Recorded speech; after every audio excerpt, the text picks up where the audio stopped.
have already pledged their support in ongoing efforts to find the missing and to provide humanitarian assistance. Perry Wilton, Al Jazeera. Al Jazeera's Nora Soto brought us this update from Caracas. We felt this huge movement, this huge shock after this earthquake, or the minute this earthquake was happening, and then all I could see was shattered glasses. Salam, Jujus. Some of the structure of my building was fractured right in the middle. After this happened, people were floating to the street, trying to get out of the apartment, trying to get out of their houses. Hey, Doug. And what I can say is that we were not prepared for what happened today. This is a very critical situation. We are all in a shock. People are still trying to process and to understand what just happened. There's nothing that you can read. Hey, Baby Walk. Hey, Lisa. For this, Venezuelans are not used to having these kind of natural disasters. The last earthquake that we saw was in 1967, more than 60 years ago. Most of us weren't even alive when this happened. And even though Caracas has a big seismic fault, we are on top of a big seismic fault. It's not something that we were ready for because it's been a long time since Venezuelans have seen something like this, a natural disaster of this. This is carnage, man. And so, naturally, the capacity of response from the local authorities, from the rescuers, and from the health system. Hey, Valkyrinka, welcome. At the moment, hey, T minus. This is not something that we were prepared for. That we weren't prepared for. The U.S. Secretary of State Marco Rubio's meeting leaders of the Gulf Cooperation Council in Bahrain. Hey, Luciferian. Speaking from Manama, Rubio says the U.S. wants a deal with Iran, but not at any price. He says Iran should not charge for ships to pass the Strait of Hormuz and should never own a nuclear weapon. Gulf states came under regular attack during the war between the U.S., Israel, and Iran. Rubio reaffirmed that the U.S. alliance with the Gulf states was put to the test and passed with flying colors. After the grave challenges we faced, today we see a glimmer of hope for our region. Welcome in, everybody. And welcome diplomatic efforts resulting in an end to hostilities, with the signing of the Memorandum of Understanding between the United States and Iran. Hey, Jimny. Supported by the mediation of Pakistan and Qatar, and the restoration of free and secure navigation through the Strait of Hormuz. In this regard, we welcome the announcement by Oman of a temporary maritime corridor for vessels wishing to transit through the strait. Hey, Michael. We now enter a new phase, and one that we hope will lead to peace. It's what we all desire. It's what we all desire is for this region to be a place where people are focused on making money, not bombs, not weapons, where they're focused on improving the economic lives of their people, not on how to attack other countries. This is what we want for the region. Frankly, this is what we want for the world. But we understand there are challenges to that. In that vein and in that context, the United States, with the help of some gathered around this table here today, Mr. TomTom TV. Pursue the opportunity. Hey, Rubio, how about you just get the fuck out?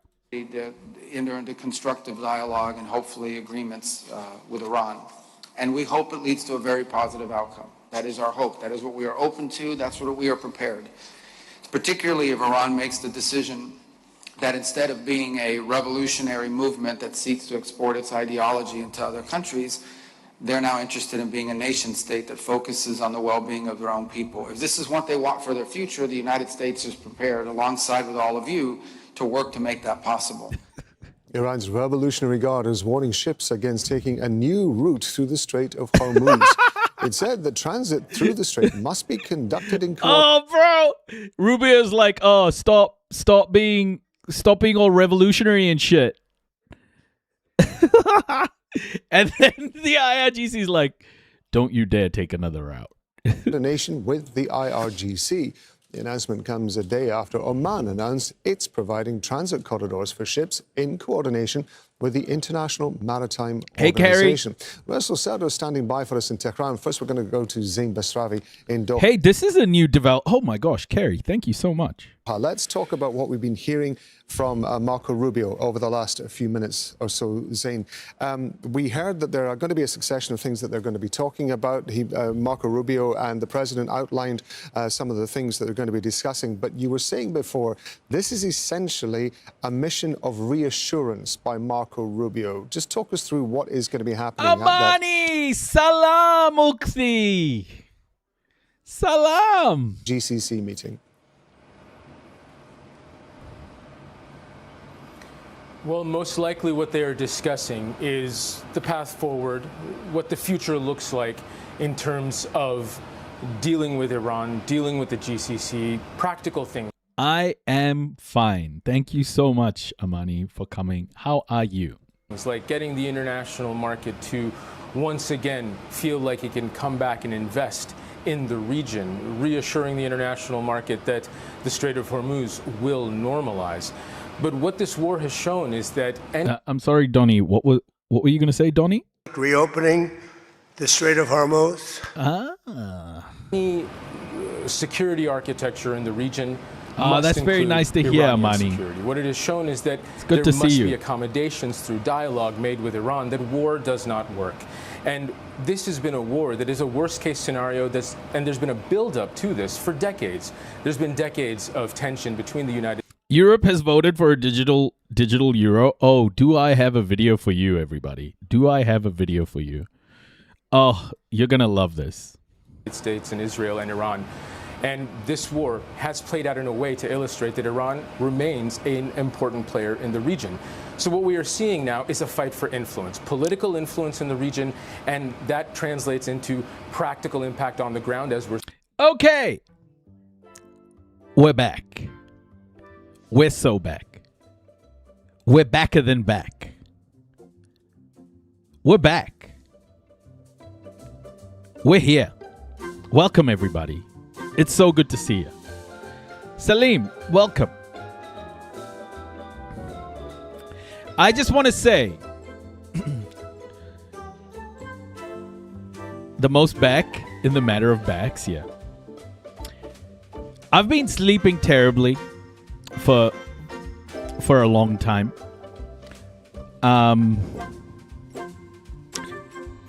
Some nights getting something like 1 hour, maybe 2 hours of like restful sleep max.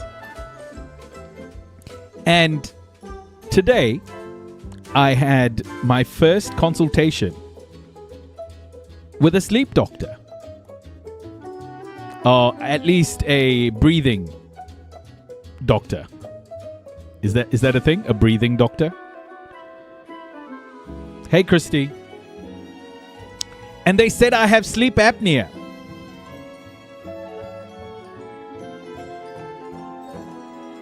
Oh my gosh. Really, Amy? Oh my goodness. How big was it, Amy? Yeah, I have sleep apnea at 40. Did you try weed? Hey, Mr. Anderson. Hey, Marie. Nah, I haven't tried weed. Scotland is getting 24 AI data centers. My sleep doctor told me to sleep more. Yeah. BK went AFK. Respiratory doctor. That's the one. Not the one. Welcome. I've been sleeping terribly for the longest time, folks. Like, the longest time. It's gotten worse over time, especially with everything we're keeping track of. It's gotten very bad. Well, just stay up. You know, I'll just stay up for fucking ages. It's like insomnia a little bit. But I'm hoping I can get one of those machines. Hey, Decrepit. But we'll see. It ain't cheap. It ain't cheap to get all of this done. But hopefully our insurance covers it. I didn't even check because I'm desperate. So I went to this doctor. This may be a dumb question, but is weed legal in New Zealand? No, it's not. Oh, I feel horrible most days. But the only few times I feel great is when I'm with my family, my son, my wife, and on this live. So, yeah, it's pretty cool. The rest of the day is a bloody struggle, I can tell you that much. It's a bloody struggle, folks, but we're here. We made it. We made it. We made it, everyone. We made it. Okay. We're going to start off with a little video I made today. So a Mark Rutte. A Mark Rutte was in the Oval Office today. And my sleep issue, though, are caused by PTSD. I go to bed and after the break of dawn, I sleep better in the light than darkness. Holy shit.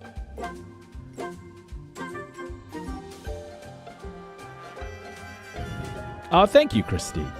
Elevate your head and set a night will help. Those machines are so harsh. A lot of YouTubers have insomnia. It took me 2 hours to edit a 15-minute video. Yeah. It takes ages. It's like sifting through all the news and making all the content, and that's fine.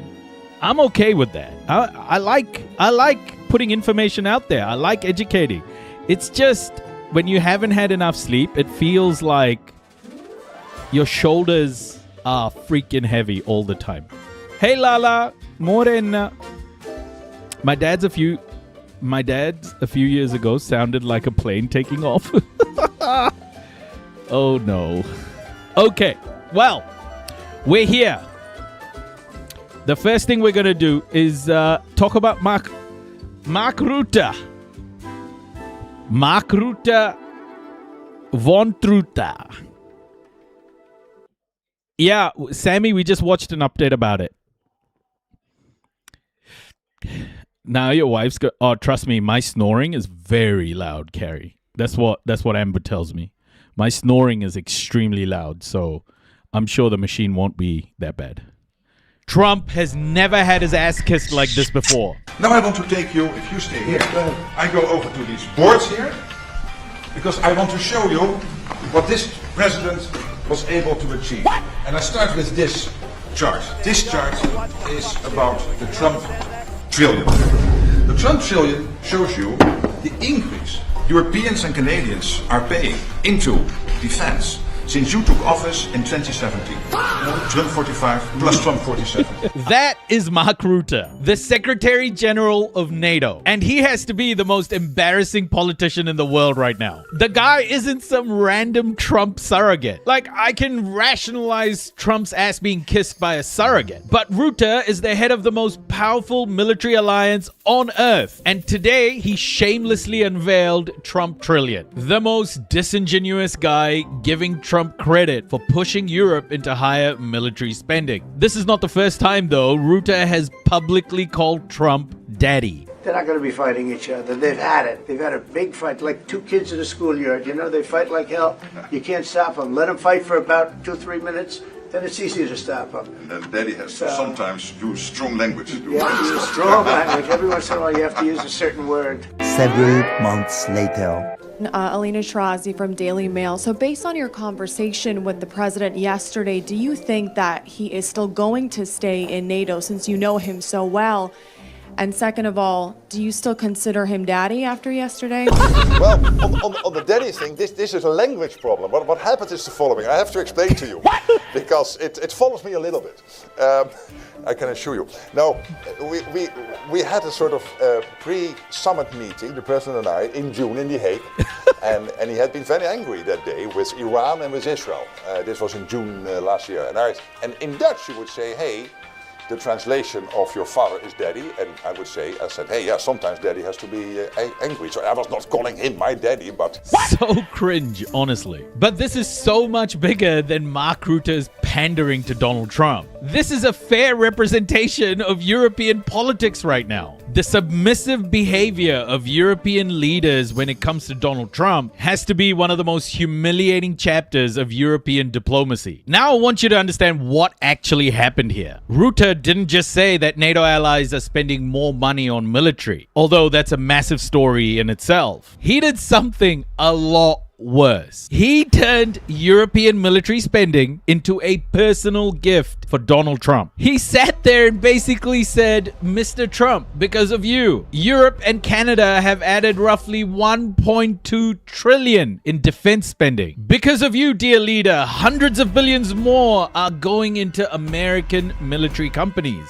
Because of you, NATO is finally doing what you wanted. This is the most insane thing to be saying in front of the world's media. Rutte, although his position says head of NATO, is not representing NATO here. He is behaving like Trump's hype man, like this is some sort of campaign ad for Trump. And don't get me wrong, folks, him flattering Trump is not anything new. Politicians flatter powerful people all of the time. It's disgusting, but it happens. This is different though. This is public submission. This guy is a European leader taking money out of ordinary European people's pockets. Money that comes from public budgets. Money from societies that are already being told that there's no money for things like housing, healthcare, climate, refugees. Rutte is then rebranding all of that to please Trump's ego. Beyond the sheer embarrassing behavior, that is the crux of this. Europe is militarizing. America is getting credit for it.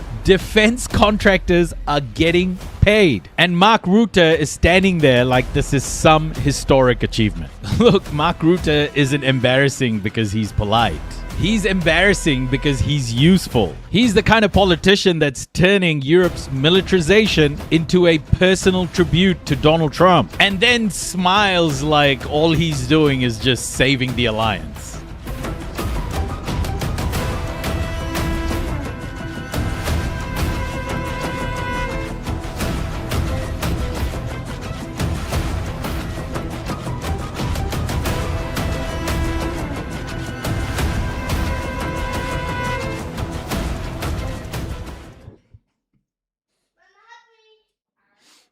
Yes.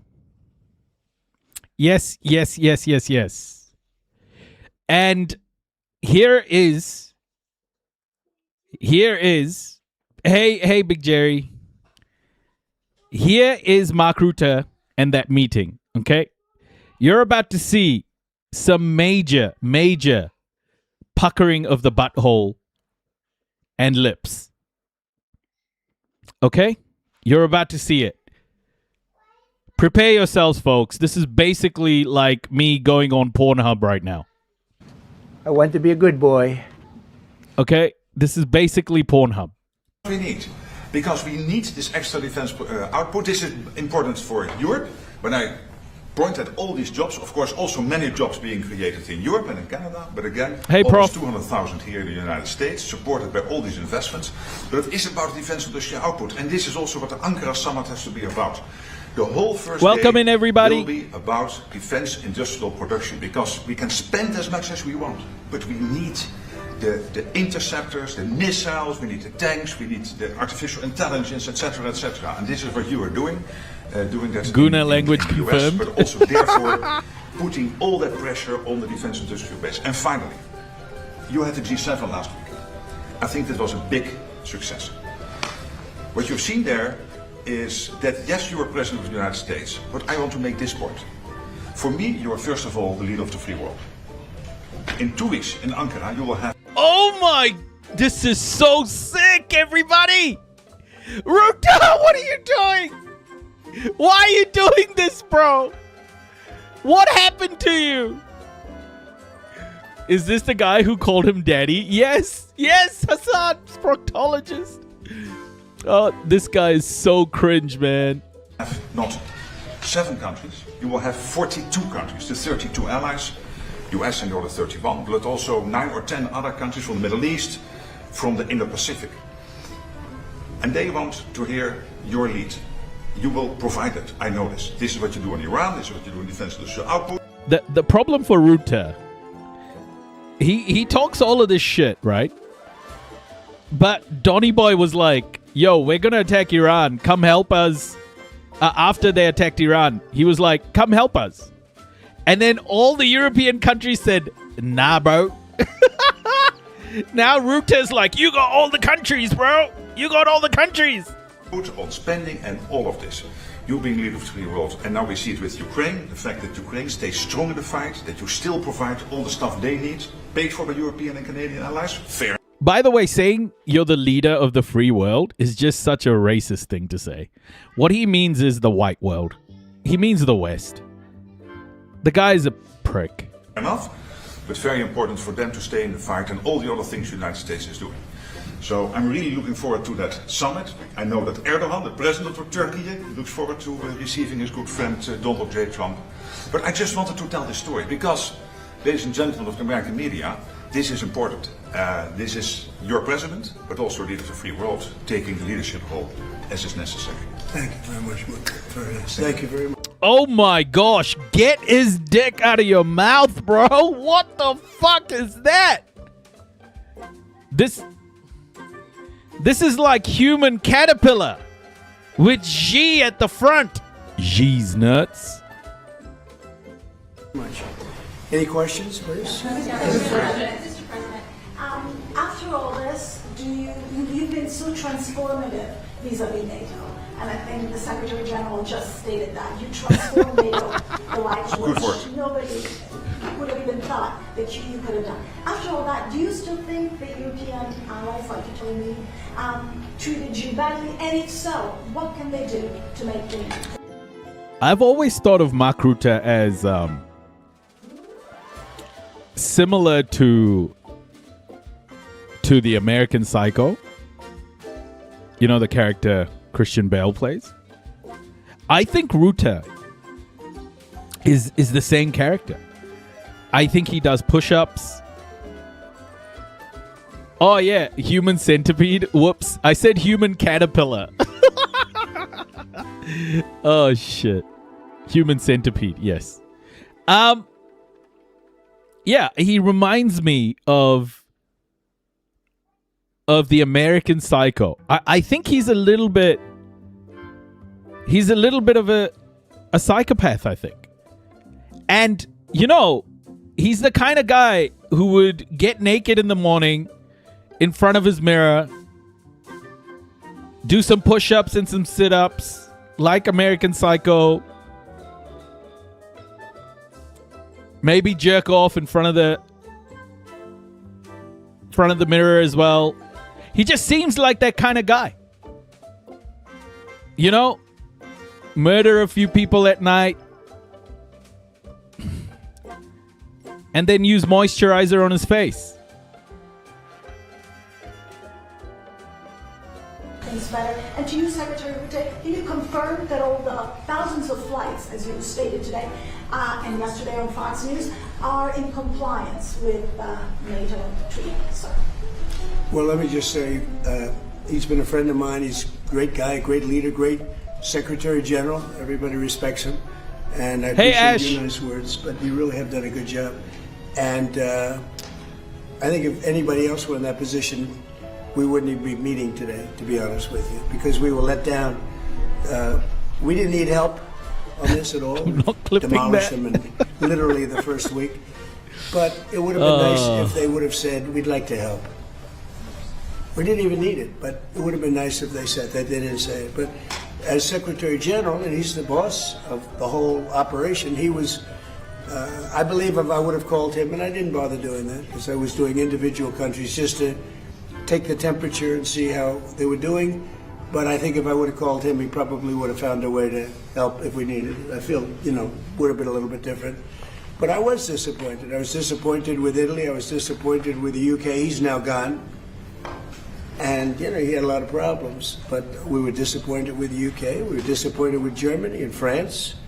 We were disappointed with most of them. Spain is a horror show. Spain is terrible, even from your standpoint. I mean, they don't want to pay anything. They think they're in for a free ride. Spain is not a good group. Not a good group at all.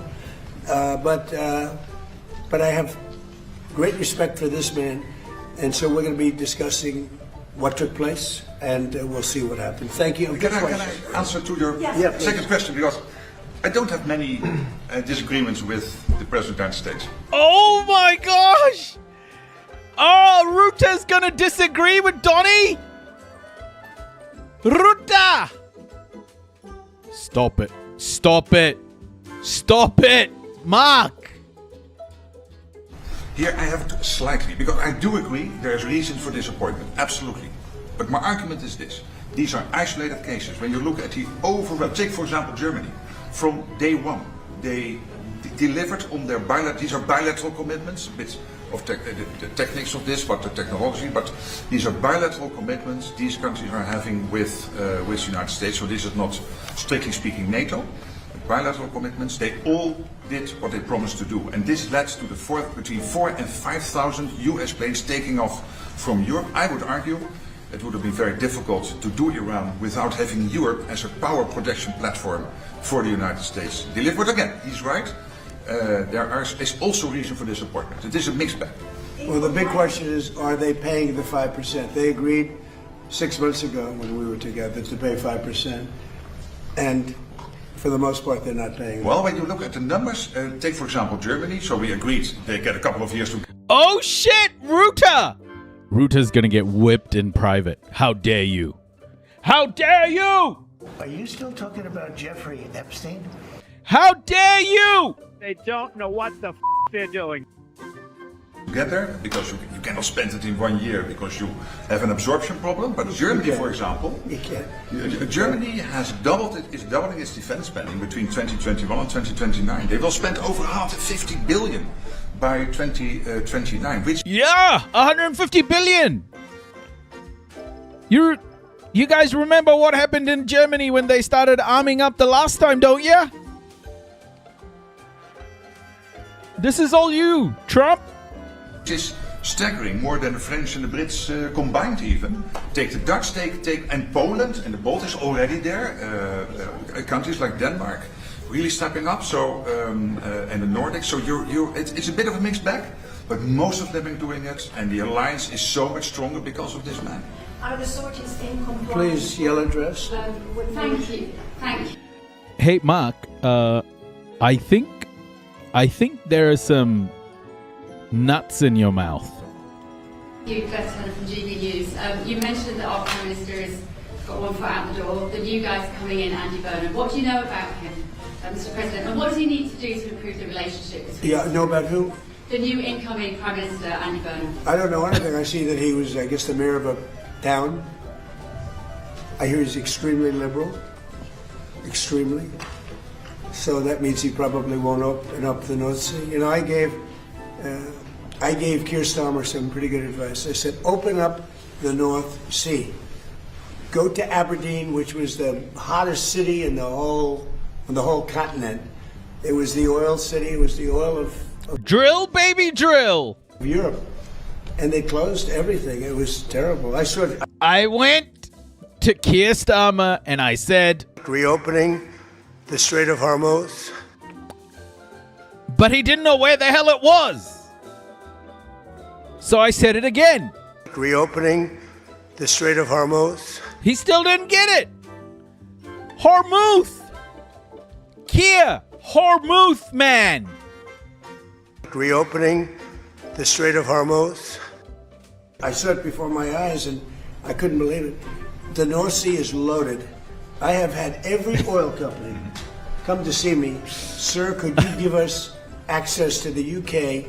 We would do anything to drill in the North Sea. And they haven't even found what's there. The amazing thing is they buy their oil from Norway, which gets the oil from the North Sea. Think of it. And they pay a big premium. Norway's got now $2 trillion in the bank, and UK is dying. How are you all feel? So they should open up the North Sea. It's an easy one. And a lot of good things are going to happen. It's among the greatest fields in the world. Peter? President Trump, great night for Democratic Socialist candidates last night in the New York primaries. They swept and knocked out 2 incumbents. You're from New York. Why do you think it is that now the endorsement of Zohran Mamdani means more than the endorsement of Hakeem Jeffries? Well, they're going radical left. They're going really, you talk about the Democrat socialists. It's really communist. These people. I watched that woman last night. That's not a socialist. Yo, King Joshua. That woman is a communist. And what they don't say is that I was 16-0 last night. But mine were a little more boring, a little more mainstream. Mine meant a little bit more Fourth Reich. We were Republican conservatives, but we were 16-0. And if you look over the last 2.5 years, we're about 347 and just about 0. That's pretty good. But nobody writes that. But he picked 3. They won. They beat a guy named Dan Goldman, who's, a loser. He was one of my prosecutors, one of my many prosecutors that they used on me. Dan Goldman, not a good prosecutor, fortunately, but he's now looking for a job. Why is that fortunate, Donnie? Why is that fortunate? Because if he was good, he would have got you? Is that what you mean? I was very surprised to see, because he's a pretty liberal guy. When they go more liberal than Dan Goldman, they're really... Hey, Manda. Hey, Ultra Camperus. Does this tell you that the Democratic Party's 2028 nominee will likely be, or could likely be, a Democratic Socialist? Well, it should make it easier for Republicans, because most of the nation is composed of sane people. They don't want to...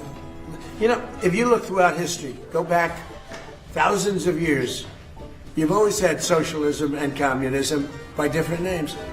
It's never ever worked. Yeah. Like the Communist Manifesto written by Plato.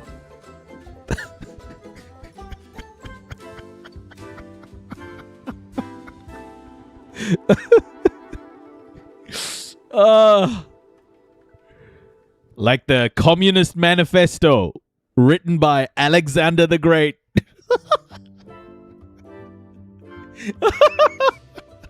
It's not going to work this time. I heard it was Genghis Khan. Peter. Yeah, please. Go ahead. Yo, Alexei. Thank you very much, sir. As a Turk myself. Whose phone is it? Don't worry about it. Oh, someone's phone went off. Someone's phone went off. Not a fire alarm. As a Turk, it's right. Fire. As a Turk myself, I can tell you with great confidence that your presence in Ankara is eagerly anticipated. What's your message to your great friend Erdogan and the Turkish people? Because you're going to be there in less than 2 Are you weeks. from Turkey?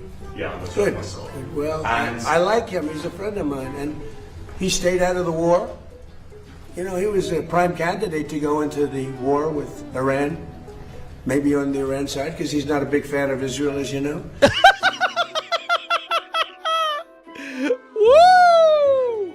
Woo! So there we are. What the fuck is he ranting about, man? And I asked him to stay out. He stayed out. And you know who else was great? Was President Xi of China. He could have come in. He gets half of his oil from that area. I could see him wanting to, and I asked him to please stay out, and he did. We did a good job, but he stayed out. Erdogan's a great leader. Erdogan.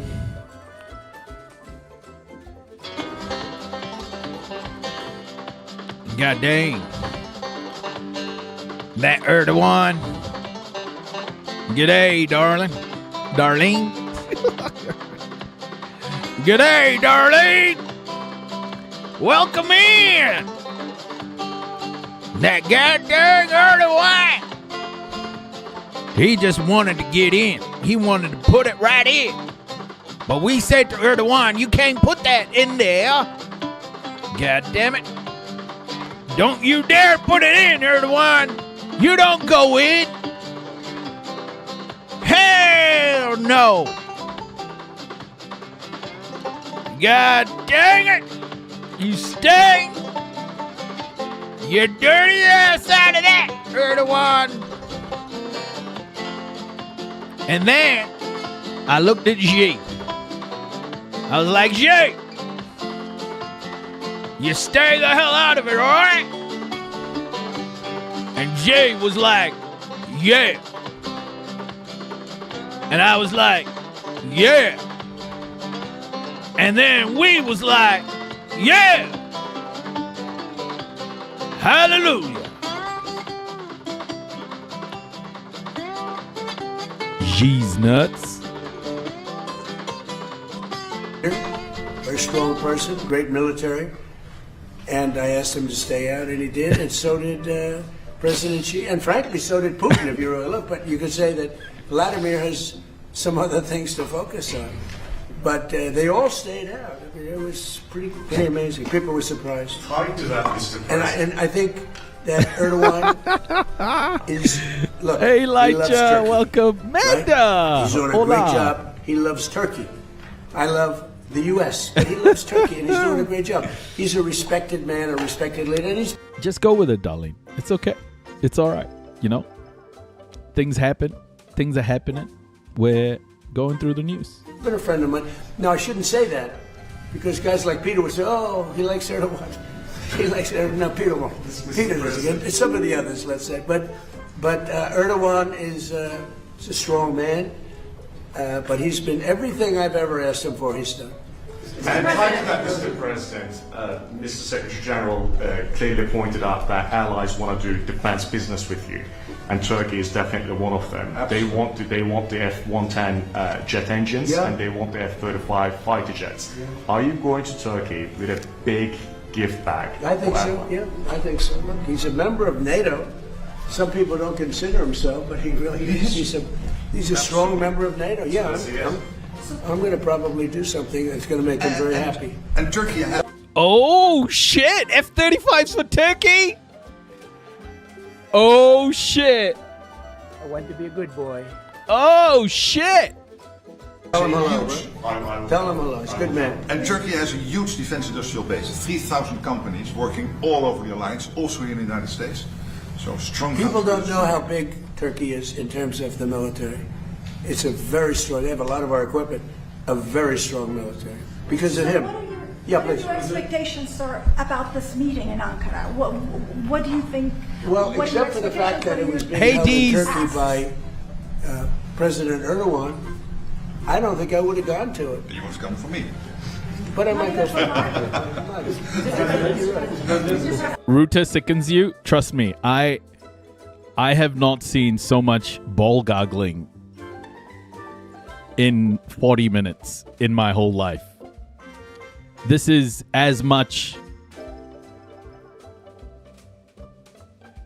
nut you can take in 41 minutes and 16 seconds. This guy is so on Trump's dick right now. Oh my gosh. He's on Trump's dick. Trump's on Xi's dick. Xi's nuts. This is just a fuckfest. I mean, I wouldn't have gone for, what we went through over the last 2 months with, the various countries. But you're probably right. I would have gone for you. But I would have not gone for most people. But he called me up. He said, please, I have it in Turkey. You got to be there. The United States has to be there. And so I'm going out of respect to President Erdogan. What do you want the allies to do more than what they are doing right now? Does Ruta make me sick? Yeah. Oh, it's so hard to just listen to his disingenuous pandering.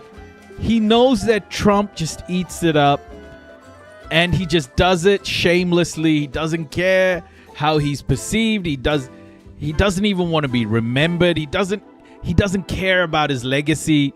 He doesn't give a fuck. He just wants power.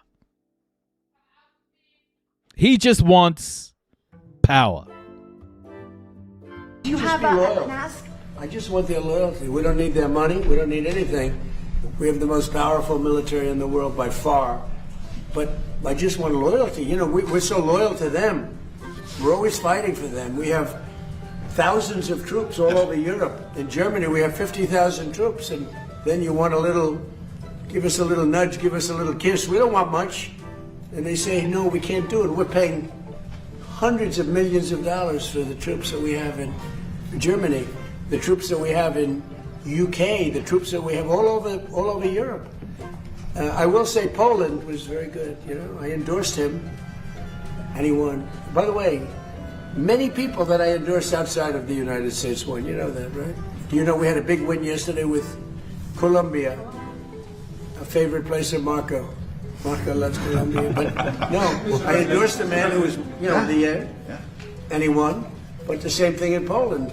He was number 10. Have a good night, man. I endorsed him. Paul Marier. I didn't like the man that was the president at all, and I endorsed him. He was a fighter, a big fighter, a good fighter, and I endorsed him. He came from 10th place and he won, and they say it was the biggest upset in Europe in 50 years for a major election. Biggest upset in Europe. Orban in Hungary didn't win. Yeah. Thank you, Trump. Yeah. One correlation fallacy after another. Oh, dude. He is... Trump is full of shit, isn't he? And you know what? He's going to be a great president of Poland. Mr. President, but we have many people in South America. But we just the other day, we endorsed somebody that El Tigre. They call him El Tigre because he's tough. He's another fighter. I like fighters again. Mr. President, you like but winners. He won. Mr. President, you like winners. Do you think President Zelensky is winning right now? He famously... Well, he's doing pretty well. Look, no matter how you look at it, he's doing pretty well. He's holding his own, at least. A lot of people dying on both sides. But I think he's doing pretty well. You gotta hand it to him. Can I ask you... Look, you have to say he's courageous. He's got great equipment. But he's got great men. He's got fighters.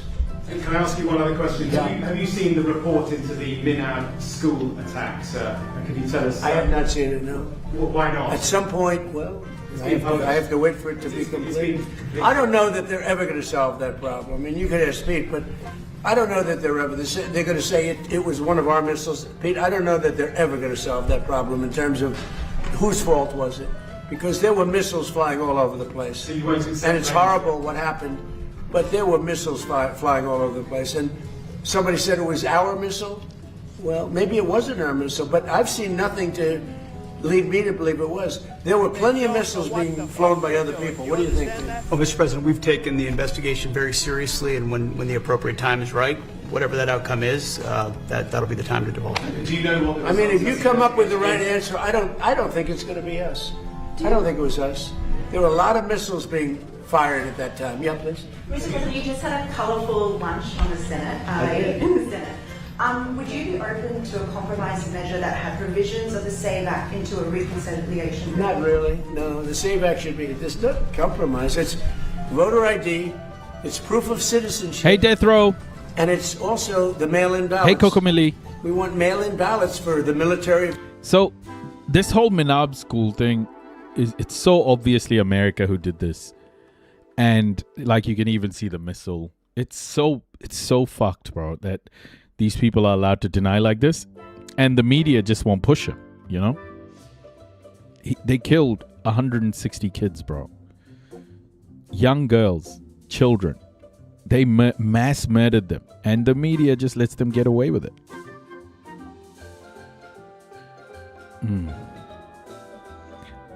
If they're away, we want them for people that are ill or people that are in some form handicapped or have a hard time or people even that are on vacation. Yeah, it was a double tap too. I'm open to that. But mail-in ballots, you have to vote because we have a lot of rigged elections. And would you be sure that the House... And then we added in men in women's sports as a no-no. No men in women's sports and no transgender mutilization of our children. These are 99% issues. And we have to do it. We have to protect. Look at what's gone on in Los Angeles and California. The vote still hasn't been counted. Nah, but it was America. It still hasn't been counted. What America did was it took a list of targets and punched it into their computer targeting system, whatever. And then they were like, okay, yeah, we're going to bomb all of these buildings.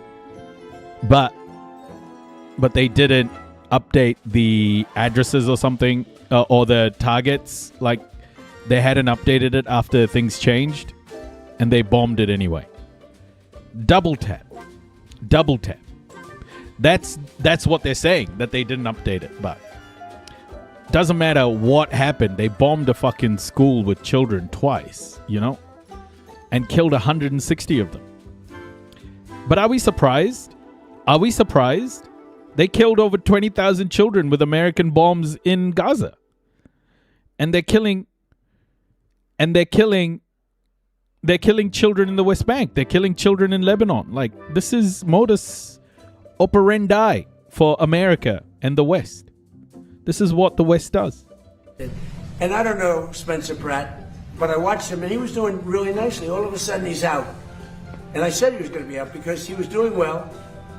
And then a week later, they started saying, oh, he's starting to lose favor. He's starting to lose. I said, they just rigged the election.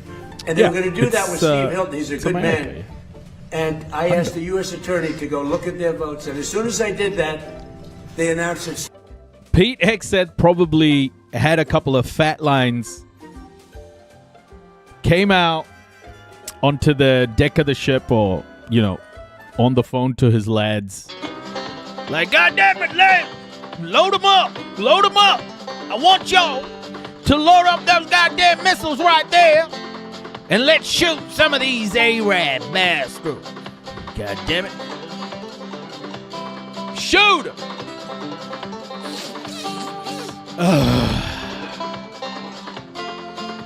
Hey, old Howell Hooten. Goddamn, launch some goddamn missile. We about to kill some Arabs. I'm good, old Al Hooten. Yeah, I bet you it happened like that. It's sad. It's fucking sick. But that's who they are. America, baby. Steve Hilton would be a finalist. So all that gold is gold. We have rigged elections. Now, in my case, I made it too big to rig. Remember the expression, too big to rig?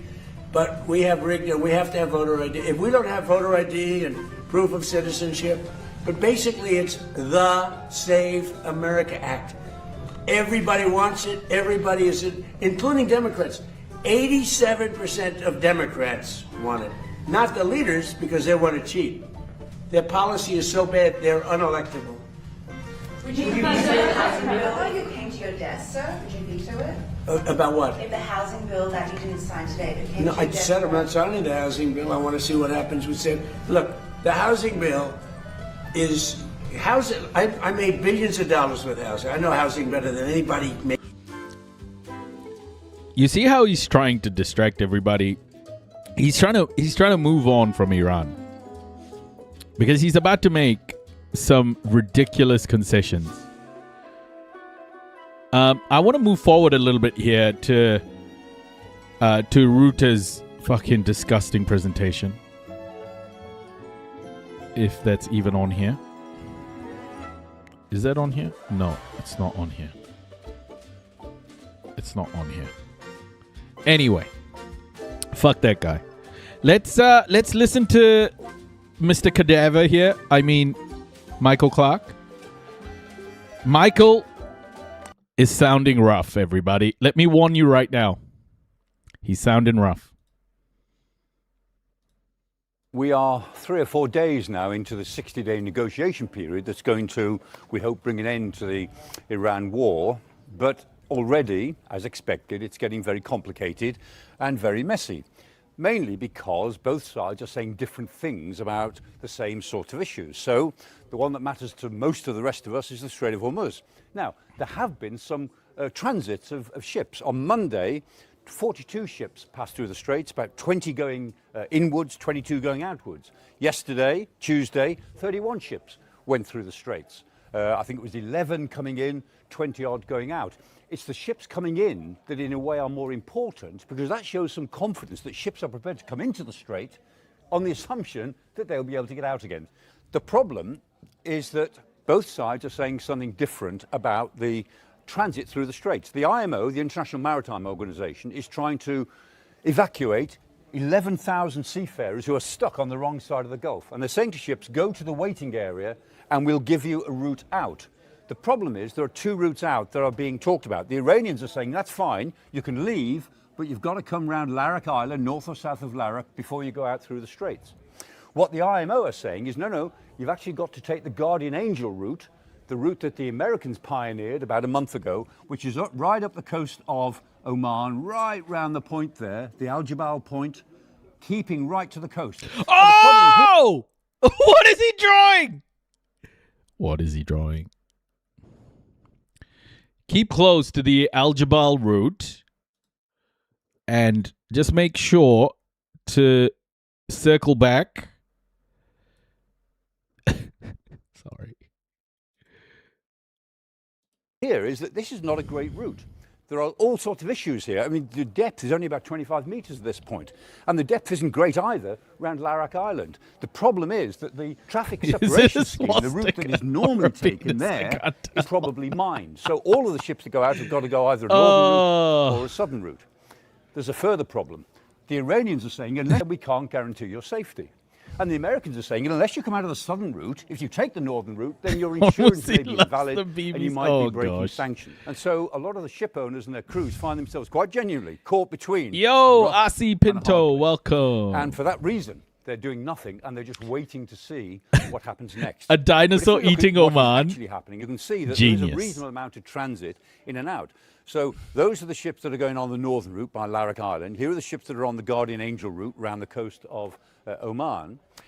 If you look at this sort of traffic, it's not unreasonable, but it's about 25% of the 130-odd transits you would expect to see going through the Gulf on any given day. The next big area of ambiguity is over the nuclear sites in Iran. Now, all of this hinges on the IAEA, the International Atomic Energy Agency. And the Americans have been saying, President Trump... Hey, Shiny, do you think he's looking a little bit more tired now? Like, he's looking a little fatigued, isn't he, Shiny? Vice President Vance is saying that the IAEA are going in. Trump said they'll be going in by the end of the week. And the Iranians said, well, no, we've got no agreement. Hey, Rafael Grossi, who's the chief of the IAEA, said, yes, of course we will be going in. That's part of the deal. But we have no idea when or where or under what circumstances. The Americans want them to go, of course, to Fordo, Natanz and Isfahan, which are he does have a bit of color back. You're right. The Iranians really don't want that for all the reasons we can imagine. What will probably happen is that the IAEA will be able to go to Bushehr. That was the original research reactor from years ago, which went onto the grid. So that's the only nuclear power station that the Iranians have in their whole energy grid. That's relatively uncontroversial. I would imagine that the IAEA would start by going to Bushehr. It'll be a long time, I think, before totally they visit other sites. And while these ambiguities are holding up negotiations and making for a great deal of confusion, the Iranians are actually getting some immediate benefit. Their frozen assets around the world come to something between $100 and $120 billion. They were promised over this 60-day negotiation period that they'd get at least 24 billion of those in two tranches of 12 billion. That may or may not happen, and J.D. Vance has said, well, it certainly won't happen unless they keep their promises. Well, what is already happening is that there is 6 billion worth of frozen assets held in Qatar that were South Korean assets. And these assets were released in 2023 as part of a hostage deal, which Joe Biden did with Iran. But the assets only got as far as Qatar, where they stayed. And those assets have now been released, and so the Iranians have got those 6 billion or access to that 6 billion immediately. Whoa! So there we are. They've got the 6 billion? 6 billion, everybody. Ain't no joke. Ain't no freaking joke. I'm going to talk about a story right after this video. You're going to see it. It's going to blow your goddamn mind. The Americans say it's for strictly humanitarian purposes. Hey, Farida, welcome. The Iranians say we'll spend it on what we like, so they're getting some immediate economic benefit before they've delivered anything other than promises and frustration. The other problem for President Trump is Congress. Yesterday, both houses of Congress concluded concurrent motions. That was the same wording, invoking the 1973 War Powers Act to say that the president had to have congressional... Reproduce content? I'm not sharing anything on the screen. Restricted recommendations, search. No, appeal. Appeal.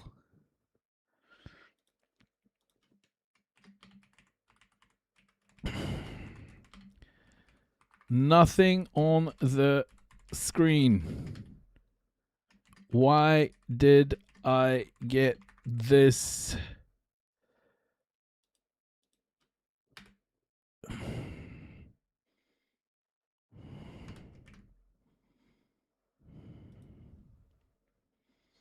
My goodness. I want to be a good boy. Any further operations in this war. Constitutionally, it's not binding. The president will ignore it. But the fact that Congress has voted I want to be a good boy.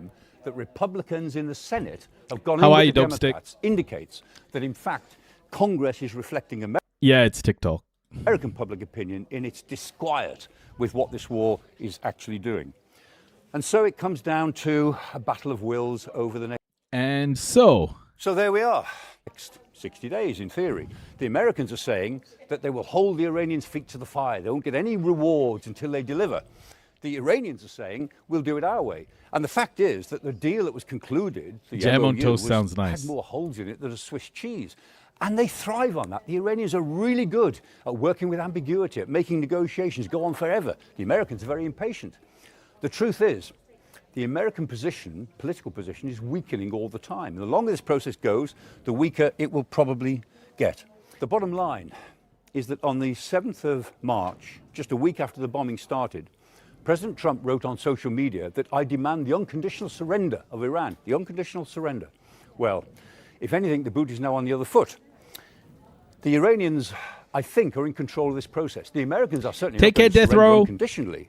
But what we can already see happening is that the Americans are progressively surrendering their political position. Yeah, he's got it. He's got it.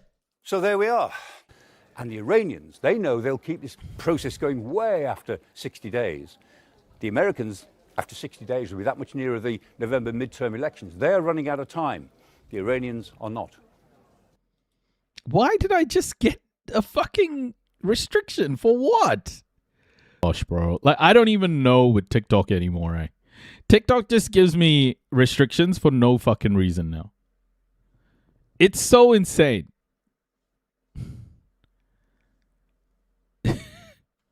Okay, so next story that we're going to hit up, everybody. Next story we're going to hit up is this. Trump has just asked Congress for $88 billion.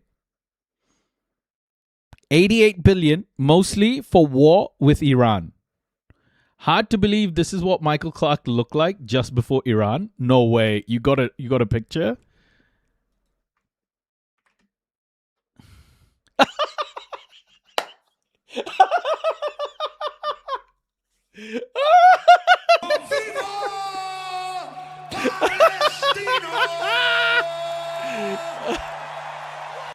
Yeah, good cricketer. He used to be a good cricketer, old Michael. Globalized intifada. Well done, my boy. Oh, shiny banger. Shiny bang. Absolute banger. Oh. Michael Clark's a very famous cricketer, by the way. Cricket's a sport. I'm not talking about the insect, okay? All right. Trump asked Congress for $88 billion, mostly for war with Iran. There's something in this that I want to show you. And an infamous abuser, yeah. There's something in this I want to show you. Something in this I want to show you. And I think it's going to blow your mind. The proposal was all but dead on arrival in the Senate, where it would need bipartisan support and comes amid growing GOP skepticism about the conflict. Is cricket like a cross between lacrosse and croquet? No. No. Cricket's like baseball, but very different. Cricket's like baseball, but very different. Quick Cricket is like baseball, but better. Waiting for the backlash. The longer I have to listen to this shit show, I believe USA never wanted a deal, but only buying time.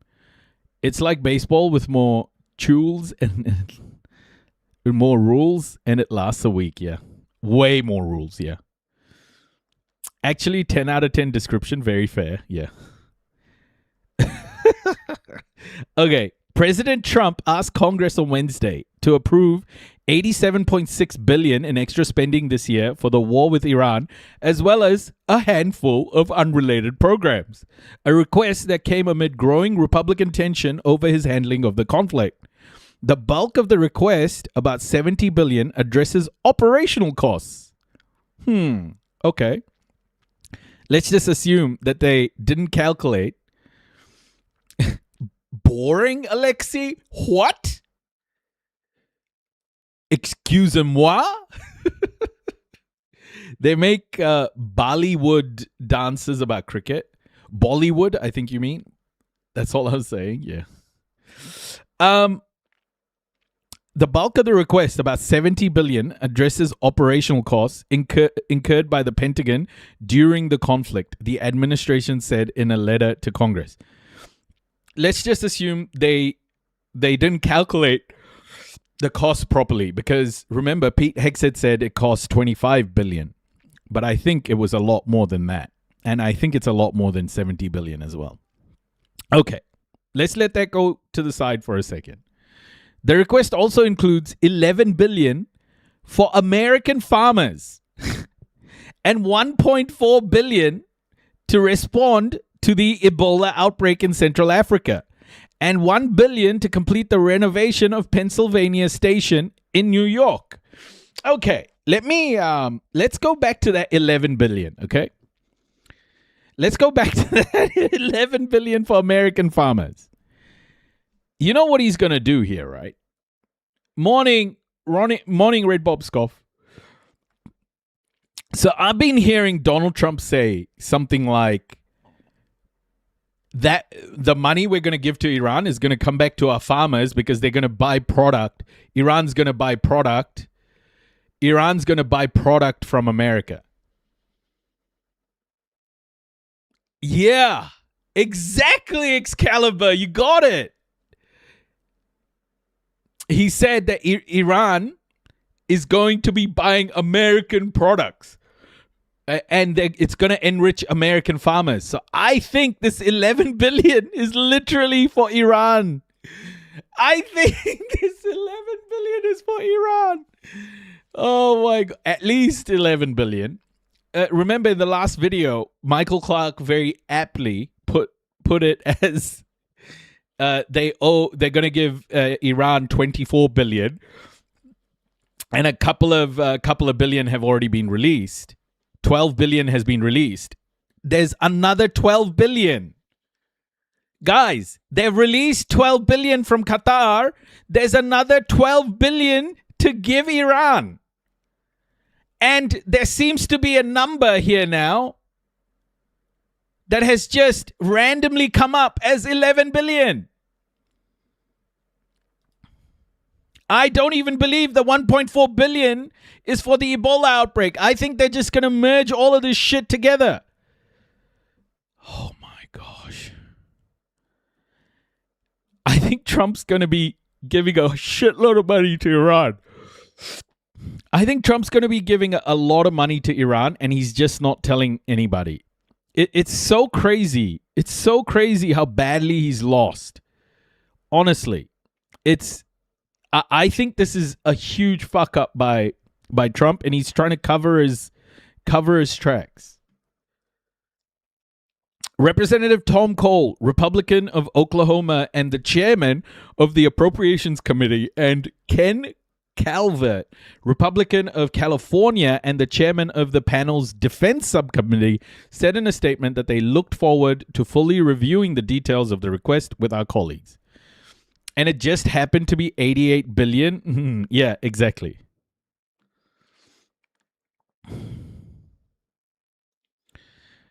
Congress has a constitutional obligation to provide for the common defense, and we must always sustain our military with the tools and capabilities needed to defend America in full force against all threats, they said. Not as Iran needs California almonds, a notoriously water expensive Yeah, you know the pistachios that you get from California? I think they're the California pistachios. The terrible ones. Like, you should see Iranian pistachios, bro. Holy shit. Iranian pistachios are huge. No shit.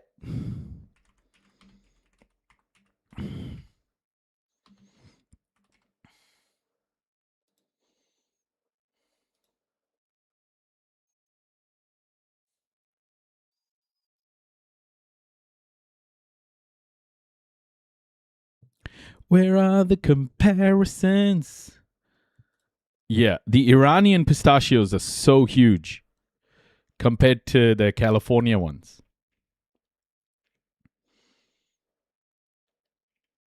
These are the California ones. Man, they won't show a comparison.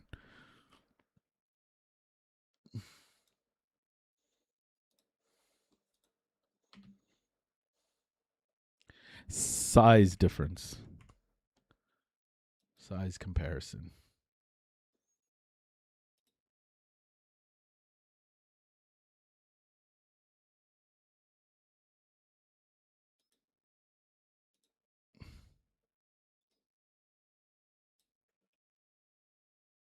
Like, look at this. Look at this. These are the sizes that you get. Look at the... Holy moly. 32 to 34. Look at these things. They're giant. Try Iranian saffron. That sounds delicious. Hey, Jennifer, welcome. How are you, Ladybird? Hey, Anne-Marie. They're huge. Iranian pistachios are massive. But they'll never, ever get to the American market. Turkish are massive too, yeah. Turkish pistachios. Like, the way Iranians and Turkish people use pistachios is pretty amazing. They use pistachios in all sorts of stuff, right? I mean, baklavas, folks. Holy cannoli. It's not the size, it's how you use it. Alexei, you stop that, Alexei. You stop it right now. Congress has a constitutional... Okay. Pistachio and saffron ice cream. Ooh, dope stick. Damn. That sounds delicious. But the request appeared all but dead on arrival in the Senate, where legislation needs to win bipartisan support. 60 votes to advance. Nearly all Democrats have said they are opposed to the war and will not vote to fund it. For months, the administration has failed to answer basic questions about its aims and justification for the Iran war and failed to provide the most basic information about its costs, said Senator Patty Murray of Washington, the top Democrat on the Appropriations Committee. As Murray added that the request is not merely meant to pay for the president's disastrous war, but an attempt to secure tens of billions of additional dollars for unrelated Pentagon priorities that should rightly be considered through the annual appropriations process. Yeah, he's asking for all of these arbitrary funds because they need to pay Iran, bro. They need to pay Iran somehow. The Pentagon's request included $21 billion for munitions as well as $4 billion for a new program that would launch a group of satellites to track airborne targets from orbit. Mr. Trump's spending request on Wednesday did not find a particularly receptive audience. hours before, he had plunged the capital into disarray when he abruptly cancelled his plan to sign a bipartisan housing bill, saying he would not do so until lawmakers passed a law imposing new voting restrictions, including proof of citizenship requirements and measures to severely curtail mail-in ballots. Wait, are they arguing about paying for the war that is over? Yeah. Red Bob Scoff, yes. This is the crazy thing about this. They want the money to pay for stuff that is already, I thought it was over. Okay, but have we considered more tax cuts so it will trickle down to the Iranians? Right now, I think Iran will have universal health care before America does. At the same time, some Republicans who deferred to the president for months on the conflict as he refused to consult with or ask authorization from Congress to carry it out are now questioning the costs, objectives, and prospects for winding it down amid fitful peace talks. The Republican-led House and Senate have voted in recent weeks to direct Mr. Trump to halt the war or request a formal vote of approval from Congress to continue it in symbolic but striking rebukes that reflect bipartisan skepticism. Hold on. So Donald Trump stopped the war. And then these guys passed this fucking bill. So these people passed the bill after the war ended.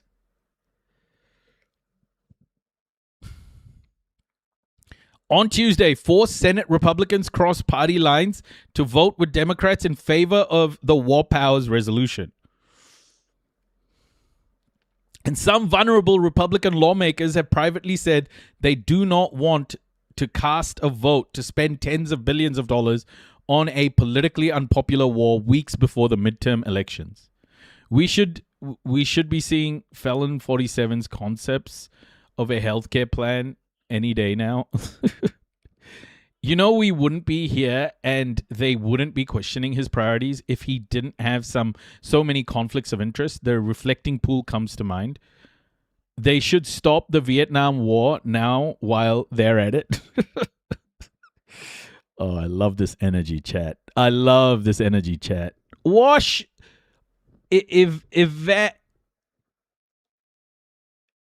Evantian crap. Oh my gosh, what am I saying?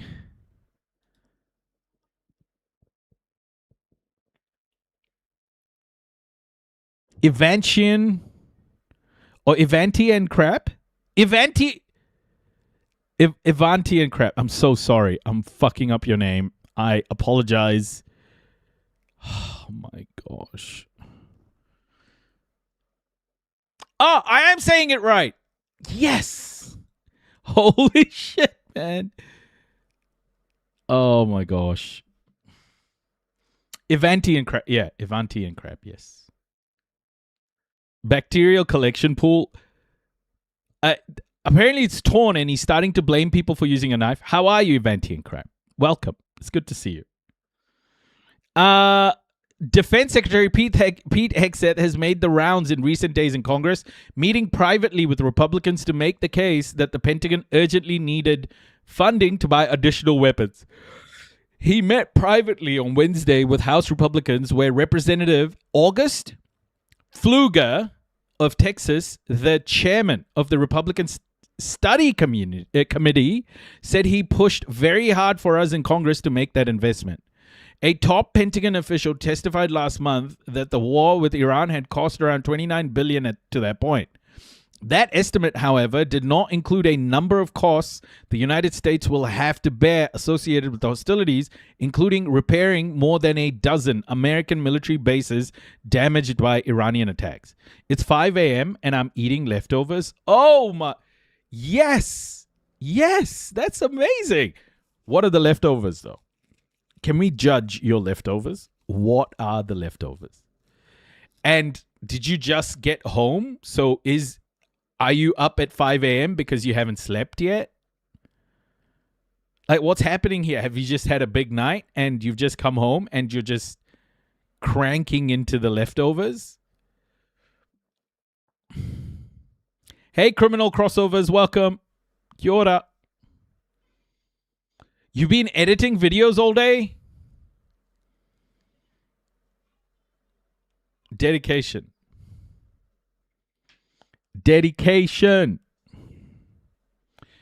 A top Pentagon official testified last month.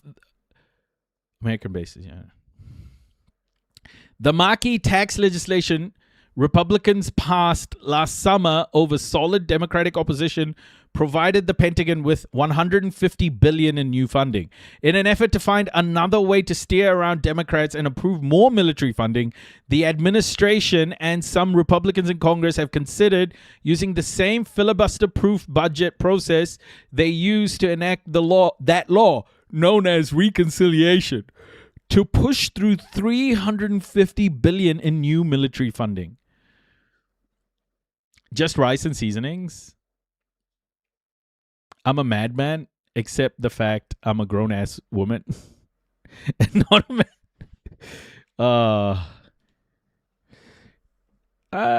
You know what? It depends on the seasonings.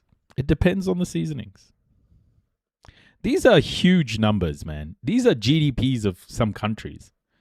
Of a lot of countries, to be honest. But even that method is far from simple.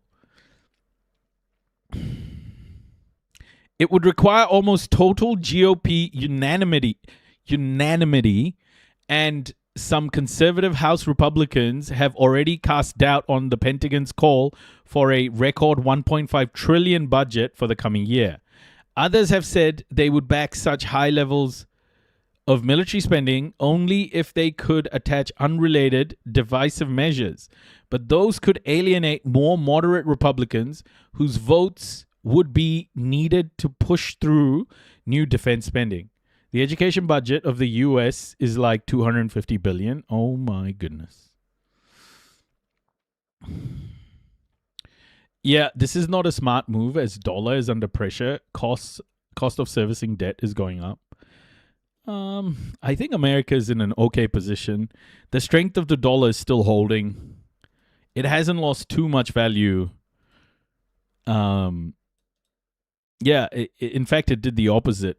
It's strengthening a little bit now. So I think the dollar's position is fine.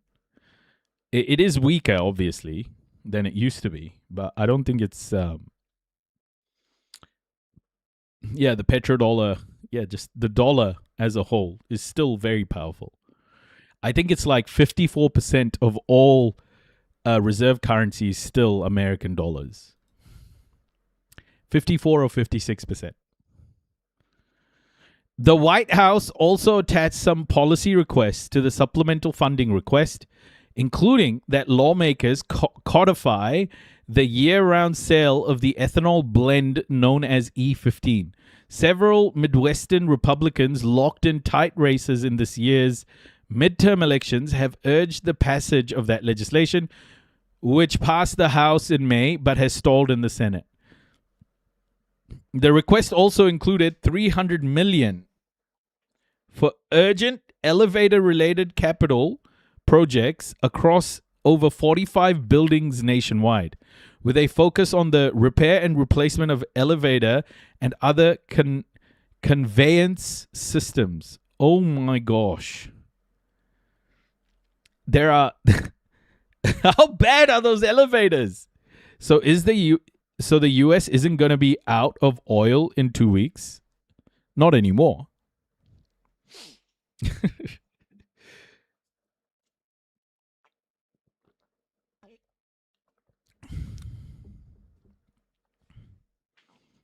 With strong MU results? What are MU results? Excalibur? Yeah, so this is nuts, right? The war was supposed to be over, but he wants more money. To me, says, yeah, there's a lot of there are a lot of costs that haven't been accounted for. And of course, it's Donald Trump, right? It won't be accounted for properly at all. We know that. We got so focused on Iran, we forgot about our brothers and sisters in Gaza. Is this all a distraction? No, we're covering Gaza every day. Mostly every day. Mostly we're covering Gaza. We do updates here all the time. I'm still sharing a lot of Gaza-related content on X and in our Discord. And I posted a video about Gaza today as well on social media. So I think there's a bit of coverage happening, but it's not enough, obviously. It's never enough with Gaza. Like, there needs to be a hell of a lot more.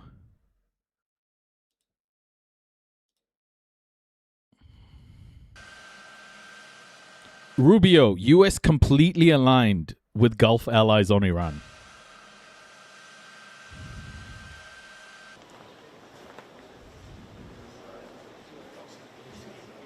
We're going to be completely aligned with our partners in the Gulf. That's why we're meeting with all of them tomorrow. That's why I've taken these trips now.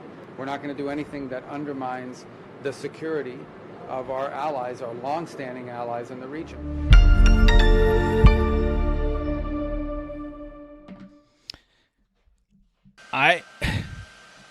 This trip by Marco Rubio to the Gulf is so sus. So sus. He keeps repeating.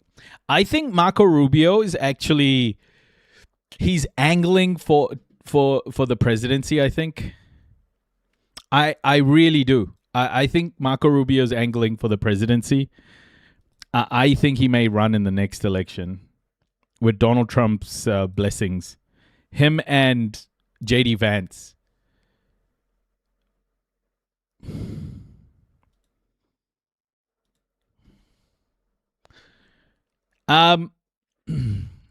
He's way more popular than J.D. Vance. I see. Yeah, so he's definitely angling for presidency.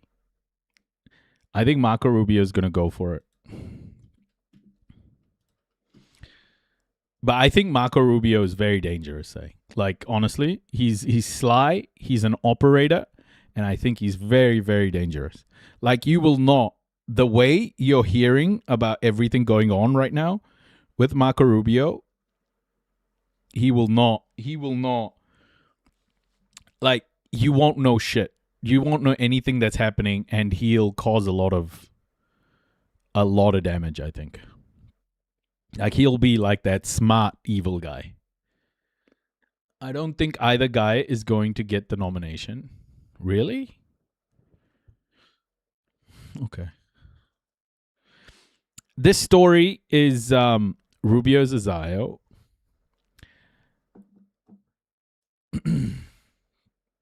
I think he's just a supremacist, bro. Marco Rubio wants... Yeah. On Cuba, yeah. Marco Rubio is very focused on Latin America. Very focused on Latin America. Israel says IDF is staying in southern Lebanon, undermining Iran peace talks. Defense minister says troops not withdrawing though Tehran sees end to war in Lebanon as part of deal with US. The Israeli Defense Minister Israel Katz has said that Israeli troops would not withdraw from southern Lebanon, further complicating Iran peace talks as fighting in Lebanon continues to be an obstacle to permanent peace. Speaking on stage in an interview in Tel Aviv, Katz said Israeli troops would remain in southern Lebanon, echoing sentiments from the Israeli Prime Minister Benjamin Netanyahu. Yeah, but Zio's supremacists, so both then. Zionism is a product of white supremacy. Zionism wouldn't exist if it wasn't for European white supremacy. So I think everyone's like calling everybody a Zion now. It's kind of confusing, like what you actually mean. But yeah, Zionism and white supremacy are different.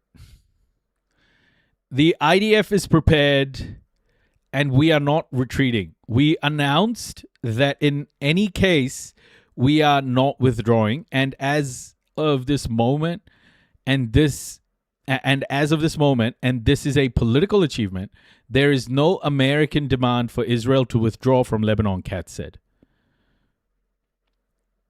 The worst thing that can happen in the next election is the Democrats run a Zionist and Republicans running someone anti-Israel. It's best just to say the word Zionist properly.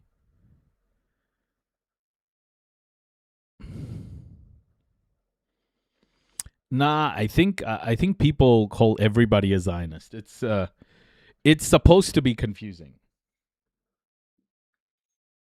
I think our political class and the wealthy people, he's both a Zio and a white supremacist.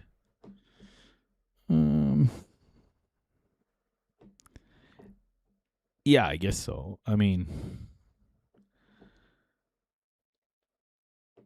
I think his interests are less aligned. Let's just say his interests are beyond what Zionism is.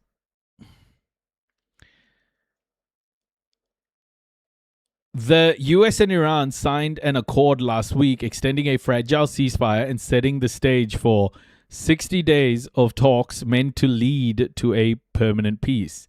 The first hiccup to the Memorandum of Understanding came last week after Israel continued its campaign in South Lebanon, leading Iran to threaten closure of the Strait of Hormuz.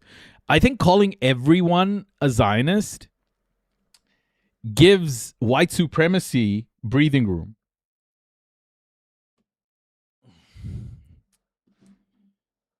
I think it's wrong to call everybody a Zionist. I think Zionist is conflated with so many different things. I think Marco Rubio is a white supremacist.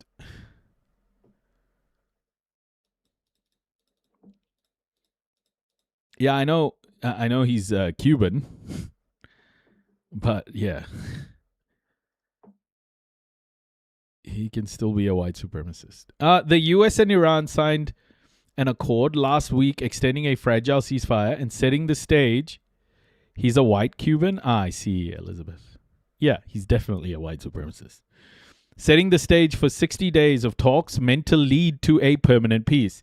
The first hiccups to the Memorandum of Understanding came last week after Israel continued its campaign in South Lebanon, leading Iran to threaten closure of the Strait of Hormuz. Have you seen the Marco Rubio speech to Europeans? No, I haven't. Instability and the closing of Hormuz would usually conflate with oil futures rising, but it has been falling since the MOU. It doesn't make sense anymore. Yeah, I agree, Excalibur. It really doesn't make sense. I think what's happening is the futures market is they're taking a punt. They're taking a punt that it's going to be okay. But I think when physical shortages happen, if they happen, that'll be a different story. Donald Trump on Wednesday put a positive spin on the talks, saying Iran was being very nice and agreeing to everything that I want. But in fact, the US and Iran's interpretation of the MOU has significantly differed, particularly over Lebanon. Iran has insisted that Israel needed to stop its war there and withdraw its troops in the south of the country. Israel has occupied large swathes of South Lebanon in what it calls a security zone. In the latest violence there, an Israeli drone targeted a vehicle near the town of Kfar Ruman, killing 2 people on Wednesday, according to Lebanese state media. Hezbollah accused Israel of another violation of the ceasefire. You have to listen to that speech. When did he give that speech? Israel and the Lebanese government are engaged in US-mediated talks, which, among other things, seek to arrange an Israeli withdrawal from Lebanese territory. Israel is seeking a phased approach.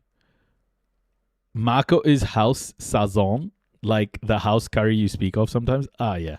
Yeah. Well said, Genovaro. Israel is seeking a phased approach whereby it will hand off territory to the Lebanese army tasked with keeping the area free of Hezbollah fighters. These talks do not involve Hezbollah, however, calling into question how effective they can be.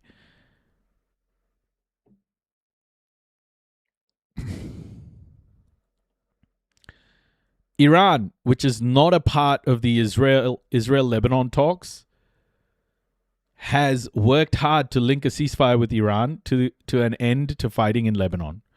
It is allowed for me to send link to the speech? Yeah, absolutely. For us, a ceasefire in Lebanon, as long as I don't get rickrolled, it's all good.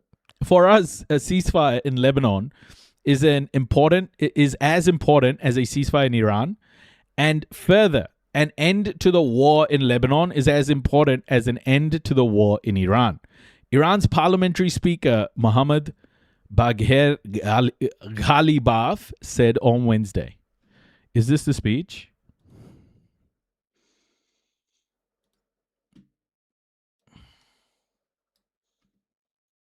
Let's go.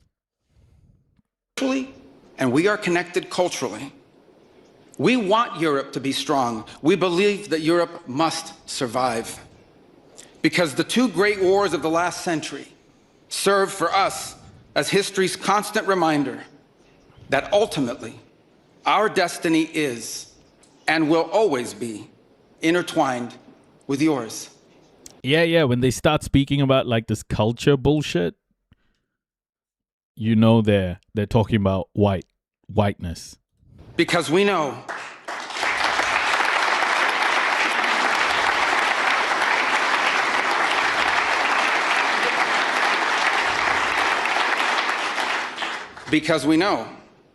that the fate of Europe will never be irrelevant to our own. National security, which this conference is largely about, is not merely a series of technical questions.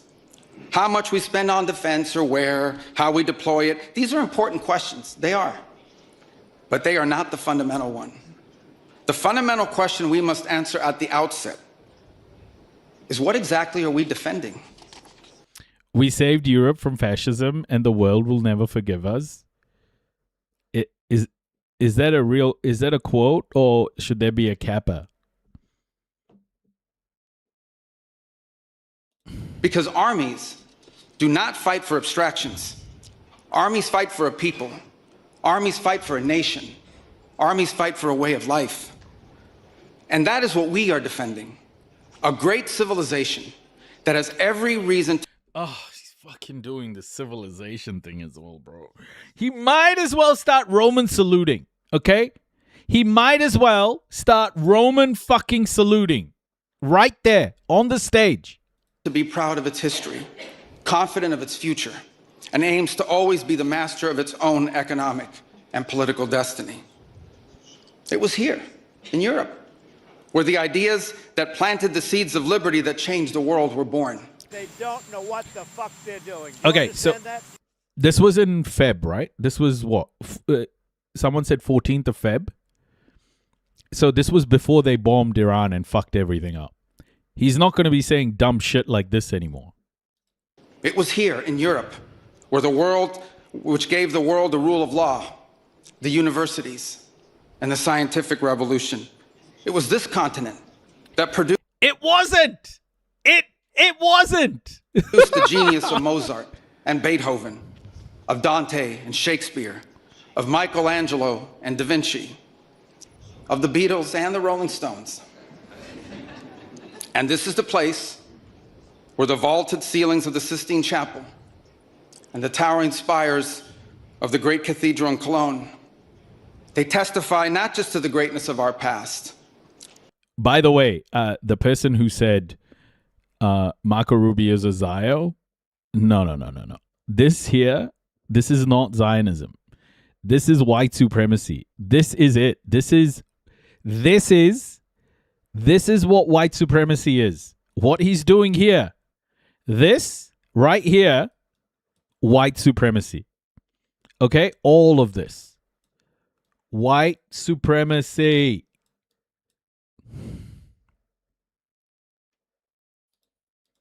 Or to a faith in God that inspired these marvels. They foreshadow the wonders that await us in our future. No, Zionism is not white supremacy. Zionism is a product of white supremacy. But Zionism is different. Zionism is a product of white supremacy. See, this is why I think people keep conflating these things. Zionism as an ideology is adjacent to white supremacy. But only if we are unapologetic in our heritage and proud of this common inheritance can we together begin the work of envisioning and shaping our economic and our political future. Deindustrialization was not inevitable. It was a conscious policy choice, a decades-long economic undertaking that stripped our nations of their wealth, of their productive capacity, and of their independence. And the loss of our supply chain sovereignty was not a function of a prosperous and healthy system of global trade. It was foolish. It was a foolish but voluntary transformation of our economy that left us dependent on others for our needs and dangerously vulnerable to crisis. Yep. They're not saying this bullshit anymore because they fucked it up. And now the world is accelerating towards a more multipolar world. They fucked it. They totally fucked this. This was their whole thing. If they had won against Iran, this shit wouldn't have stopped at Iran. They would have just continued and continued. We spoke about this a week ago. I think what future historians will look back at this moment and go, Iran, with the Strait of Hormuz, stopped a fascist fucking expansionist regime from blowing up the whole world to try and retake what it used to have.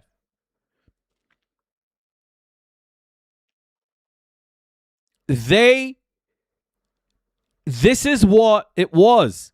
So, you know, when Hitler was doing Rhineland and Sudetenland, I think Venezuela was Trump's Sudetenland.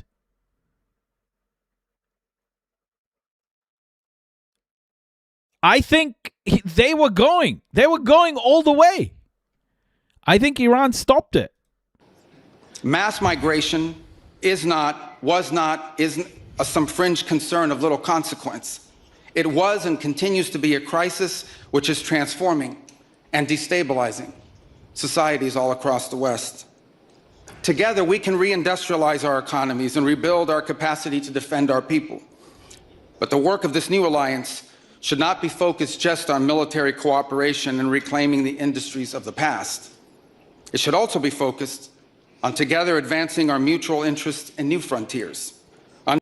No, Excalibur. This is the period just before World War II. This is 1933 to 1939. I mean, look at the ICE detention camps, etc. It was moving towards just concentration camps and mass murder. I truly believe that what Iran has stopped here is global destruction, just with Hormuz. Unshackling our ingenuity, our creativity, and the dynamic spirit to build a new Western century. Commercial space travel and cutting-edge artificial intelligence, industrial automation and flex manufacturing, creating a Western supply chain for critical minerals not vulnerable to extortion from other powers, and a unified effort to compete for market share in the economies of the global South. Together, we can not only take back control of our own industries and supply chains, we can prosper in the areas that will define the 21st century. But we must also gain control of our national borders. Controlling who and how many people enter our countries, this is not an expression of xenophobia. It is not hate. It is a fundamental act of national sovereignty. Yeah. This is what this guy was fucking saying in Feb, bro. Holy shit. How did I not know this? And the failure to do so is not just an abdication of one of our most basic duties owed to our people. It is an urgent threat to the fabric of our societies and the survival of our civilization itself. And finally, we can no longer place the so-called global order above the vital interests of our people and our nations. We do not need to abandon the system of international cooperation we authored, and we don't need to dismantle the global institutions of the old order that together we built. But these must be reformed. These must be rebuilt. Okay, so what he's talking about here is status quo. They want to maintain status quo. They always have. These people hate progress because they are fascists, right? Fascist neoliberals want to maintain how the world is at the moment because wealth flows from the global south to the west, to the global north, whatever you want to call it. That's how they want to keep it. They want to maintain it. But it's fucked now, guys. It's fucked. They screwed it up. They screwed it up. This speech, watching it right now, is a great reflection. It's a reflective moment of like what this administration was like just a few months ago before Iran humbled them. I am telling you, future historians are going to look at this and go, oh my gosh, we avoided hell. For example, the United Nations still has tremendous potential to be a tool for good in the world. But we cannot ignore that today, on the most pressing matters before us, it has no answers and has played virtually no role. No, he knew. He knew Iran was going to happen. Of course he knew. He knew Iran was going to happen. He knew all of it. He was projecting so that he could come back. They could come back. They turned up the temperature. They turned up the volume with this white supremacist bullshit. And then they fucked it up. If they had succeeded, they would have asked for more and more and more and more. They would have had American people on their side. They would have had more people supporting them because Democrats supported what was happening in Iran too. The Democrats wanted to bomb Iran, and that support would have just kept growing and growing until, you know, everyone in America was wearing like fucking swastikas again. It could not solve the war in Gaza. Oh, Red Bob scoffed. Totally, they believed they could win Iran. Totally, they believed they could win Iran. No one fucks it up like this if they didn't believe they could win. They went for the Hail Mary. Instead, it was American leadership that freed captives from barbarians and brought about a fragile truce. It has not solved the war in Ukraine.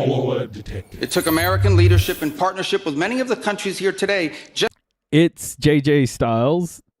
How are you, JJ Styles? Welcome. Just to bring the two sides to the table in search of a still elusive peace.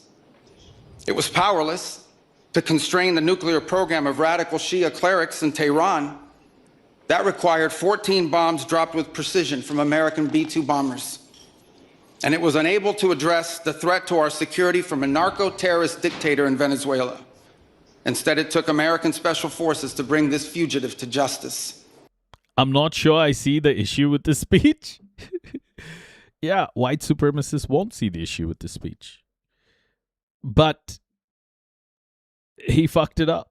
He played his cards. Now he has to take it all fucking back. In a perfect world, all of these problems and more would be solved by diplomats and strongly worded resolutions. By the way, you know Donald Trump delayed his meeting with Xi Jinping because when Iran was going on, Trump delayed his meeting with Xi Jinping. And the reason why he delayed it is because they wanted leverage going into those talks. And I think what Iran would have been if Iran capitulated would have been leverage against China. But it's not. They fucked it up. It backfired so badly, bro. It backfired in such a massive way. I can't tell you. I honestly now, just in retrospect, I believe we avoided calamity. But we do not live in a perfect world. And we cannot continue to allow those who blatantly and openly threaten our citizens and endanger our global stability to shield themselves behind abstractions of international law which they themselves routinely violate. This is the path that President Trump and the United States has embarked upon. It is the path we ask you here in Europe to join us on. It is a path we have walked together before and hope to walk together again. For 5 centuries, before the end of the Second World War, the West had been expanding. Okay. I sit here and I fucking tell you, this is a 600-year-old project. 500 years before World War I. We're still here. We're still here, folks. This motherfucker is saying what I say, but he's making it look like a positive, and I am telling you that it's white supremacy. Okay? The white supremacist is telling you everything you need to hear. That's how they see the world. Its missionaries, its pilgrims, its soldiers, its explorers pouring out from its shores to cross oceans, settle new continents, build vast empires extending out across the globe. But in 1945, for the first time since the age of Columbus, it was contracting. Europe was in ruins. Half of it lived behind an iron curtain, and the rest looked like it would soon follow. The great Western empires had entered into terminal decline, accelerated by godless communist revolutions and by anti-colonial uprisings that would transform the world and drape the red hammer and sickle across vast swaths of the map in the years to come. That, what he sees, that is as tragedy. This guy is an unfiltered fucking white supremacist. America, if this guy gets elected as your president, you did it to yourself. Because the world can fucking see what America is. It's an imperialist fucking white supremacist machine looking to re-implement colonial policies around the world. The fucking blatant nature of what this asshole is saying. Against that backdrop, then as now, many came to believe that the West's age of dominance had come to an end, and that our future was destined to be a faint and feeble echo of our past. But together, our predecessors recognized that decline was a choice, and it was a choice they refused to make. This is what we did together. Bro, Spencer, bro, why don't you go into Asmongold's fucking roach party and go jerk off with him? Why the fuck are you here? I mean, isn't white replacement like a big deal for you? Like, why do you want to come into a space that's diverse? Like, we're the ones who are allegedly replacing your kind. Go swipe away, bro. Go to the Nazi live. Why are you here? Once before. And this is what President Trump and the United States want to do again now, together with you. And this is... You're saying you agree with the imperialist. What the fuck is wrong with you? Why we do not want our allies to be weak, because that makes us weaker. We want allies who can defend themselves so that no adversary will ever be tempted to test our collective strength. This is why we do not want our allies... This motherfucker gave the speech and then they bombed Iran. I agree with imperialist. I never said that. And And here's the thing. This motherfucker, him and his administration bombed Iran and hastened the decline of the West even more. Your replacement just got quicker, bro. Your replacement just got quicker, bro. Why do you keep doing this shit to yourself, bro? Now Americans are gonna have fucking Iranian children. All of them are gonna be Iranian.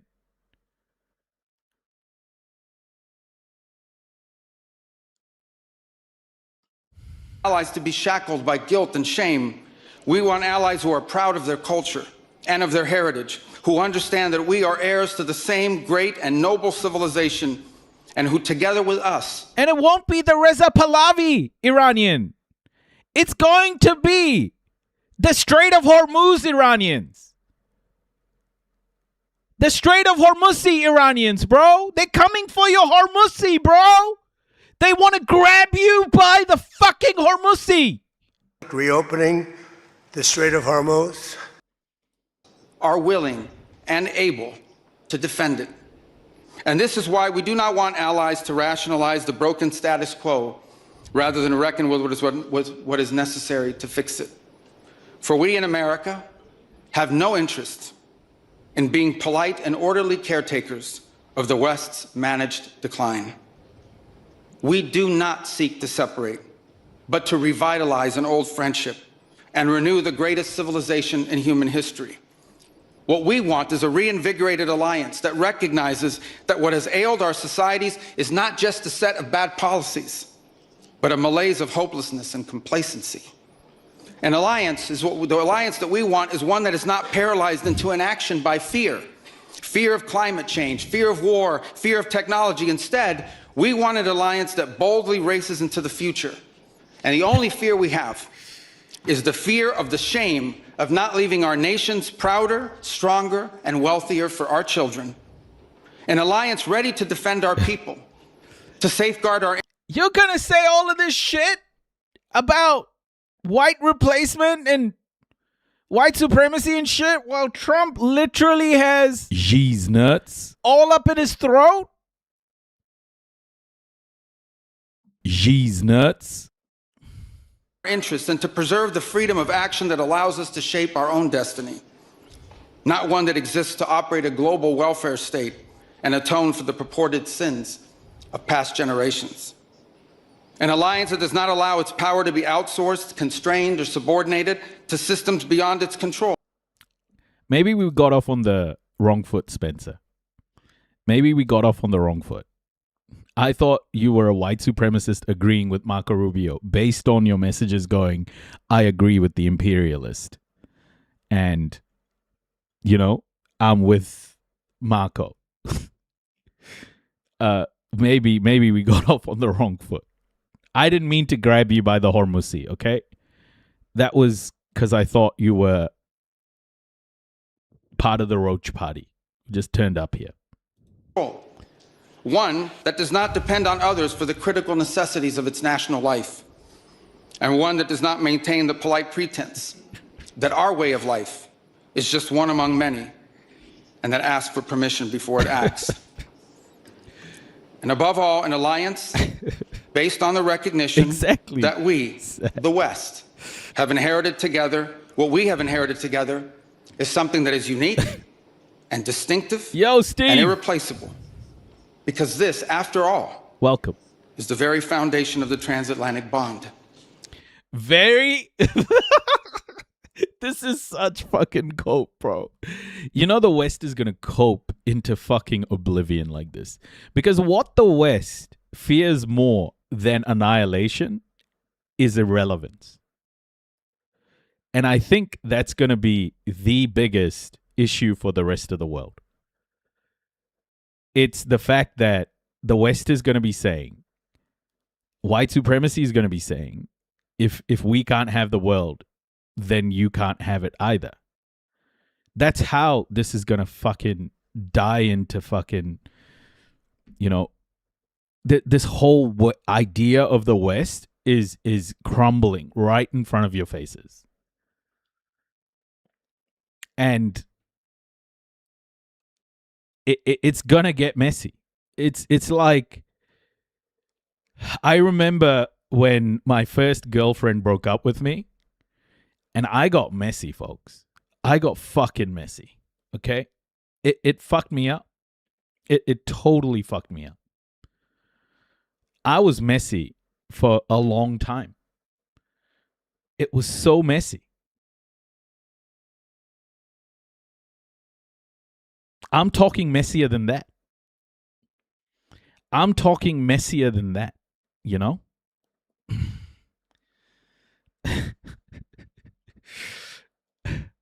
The messy immigrant. Acting together in this way, we will not just help recover a sane foreign policy. It will restore to us a clear sense of ourselves. It will restore a place in the world. And in so doing, it will rebuke and deter the forces of civilization. What kind of time frame do you think? It's not going to be immediate. I think it's going to be a collection of events. But I think the event. So is the Hormuz Sea open now? No. Do you mean the Strait? It's not. To me, I don't know about a time frame as such, but we're still a couple of decades away for sure. Because the dollar is still powerful. It's just not going to be. It's going to be what Iran, the Strait of Hormuz, did is revealed to the world the limits of American power. It revealed to the world the limits of American power, American imperialism. At some stage, it was going to be stopped. And this was that moment. And we are so lucky to be alive in a moment. We are so lucky to be alive in a moment to see exactly the moment when American imperialism was revealed to the world. Not just in the form of, the violence of it. I think a lot of people had an inkling about the violence of it. But what this moment also revealed is the intelligence around this system of oppression, the financial systems around this system of oppression, the important, the soft spots of this system of oppression. The weak spots. And we understood what made America tick, what made that imperialist machine tick. And at the core of it is control of energy. And the world is never going to look back from this. Whatever Marco Rubio is saying here, the stuff he's saying about the retreat of the West is accelerating now. It's accelerating because of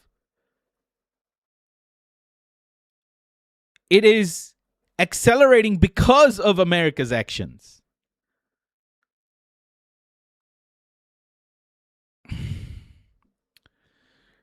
See, it's people like Cam who just don't understand the core battle that's happening here.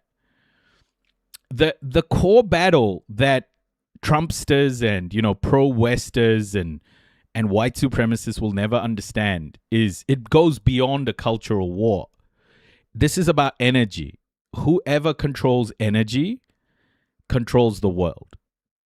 And right now, the transition period is not just like, oh, white people, you know, all powerful white people are getting. No one gives a fuck about your replacement, bro. No one cares. Okay, just fuck more. Have more children. I don't give a fuck about your replacement. The thing that people need to understand is right now, there is a transition of energy sources from oil and gas to renewables. And that is what is leading to all the mess today. And China dominates renewable energy. America dominates oil and gas. And that's why the West continues to try and keep the world addicted to oil. That's why. That's why the oil... That's why the smart Indian... Please don't do that. That's absurd. That's just stupidly bigoted. Unnecessarily bigoted. Stop it.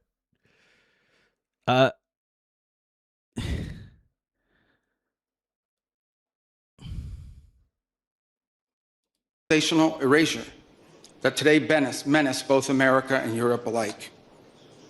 So in a time of headlines heralding the end of the transatlantic era, why do people live in the West if you hate it so much? Bro, it's called reparations, buddy. The West wouldn't exist if white people hadn't stolen money from my ancestors. So, fuck you. let it be known and clear to all that this is neither our goal nor our wish. Because for us Americans, our home may be in the Western Hemisphere. Triskel Kid, thank you. But we will always be a child of Europe.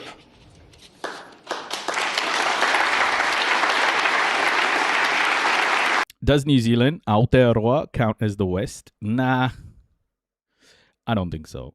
I think they wanted to count as the West. They wanted to count as the West. But Maori will tell you that it's not. We are unique. It is part of the Western...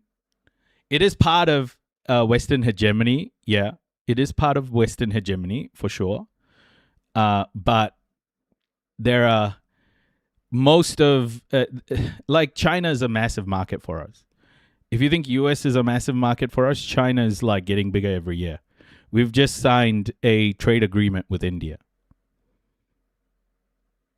You know? So even Aotearoa is starting to break away from Western norms. It's never really belonged to the West entirely or like solely to the West.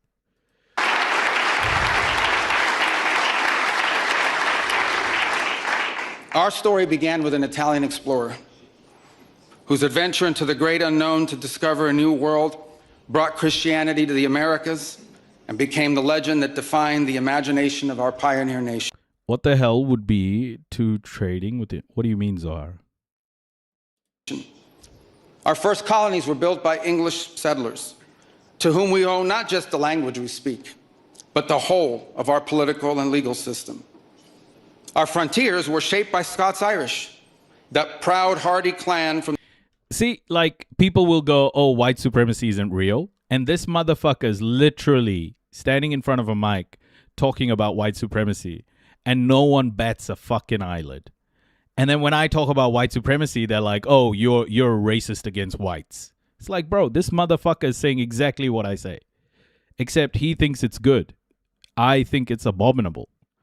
What would we be trading with India? Food goods? Oh my gosh.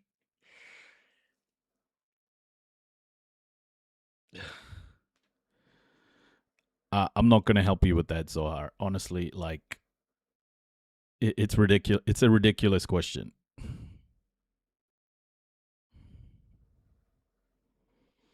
Bro, India is the 4th or 5th largest economy in the world. India has everything. Like, it's a fucking... India has given New Zealand a massive opportunity because New Zealand has got access to the Indian market now. Literally, what what is New Zealand going to give India other than immigration, right? Like, it's you got to understand, a free trade agreement with India, which has been quite a closed off economy for a very long time, is humongous. India didn't even have a free trade agreement with the US. Now everybody's going to India and China, and just the world's changing so quickly that idiots like this guy are still blabbing on about white supremacy. And like the world's literally changing. But we're still, there's still a lot of white fragility and violence to live out. A lot more. From the hills of Ulster that gave us Davy Crockett and Mark Twain and Teddy Roosevelt and Neil Armstrong. Our great Midwestern heartland was built by German farmers and craftsmen who transformed empty plains into a global... New Zealand New Zealand punches above its weight. Like Aotearoa, New Zealand punches above its weight. It's got so many different things that it does. Export. Obviously, there's the dairy meat. There's Kiwi products like Manuka honey, and the real Kiwiana type products. There's the kiwi fruit side of things. Zespri is one of the largest companies in Aotearoa. And now we have companies like Rocket Lab, etc. The Elon Musk 2.0 guy, the guy who runs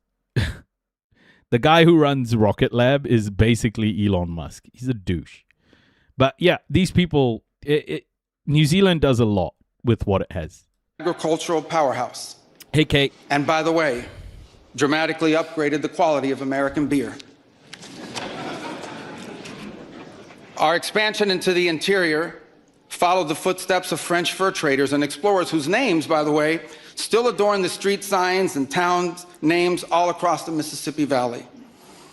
Our horses, our ranches, our rodeos, the entire romance of the cowboy archetype that became synonymous with the American West. These were born in Spain. And our largest and most iconic city was named New Amsterdam before it was named New York. Yeah, and that Wall Street, was a wall to keep Native Americans out, I think. Something similar to that. But that's why it's called Wall Street. It's to do with massacres of Native Americans from Dutch people. And you know that in the year that my country was founded, Lorenzo and Catalina Giraldi lived in Casal Monferrato in the Kingdom of Piedmont, Sardinia. And Jose and Manuela Reina lived in Sevilla, Spain. I don't know what, if anything, they knew about the 13 colonies which had gained their independence from the British Empire. But here's what I'm certain of. They could have never imagined that 250 years later, one of their direct descendants would be back here today on this continent as the chief diplomat of that infant nation. And yet here I am, reminded by my own story that both our histories and our fates will always be linked. Together, we rebuilt a shattered continent in the wake of 2 devastating world wars. When we found ourselves divided once again by the Iron Curtain, the Free West linked arms with the courageous dissidents struggling against tyranny in the East to defeat Soviet communism. We have fought against each other, then reconciled, then fought, then reconciled again. And we have bled and died side by side on battlefields from Kapyong to Kandahar. And I'm here today to leave it clear that America is charting the path for a new century of prosperity, and that once again, we want to do it together with you, our cherished allies and our oldest friends.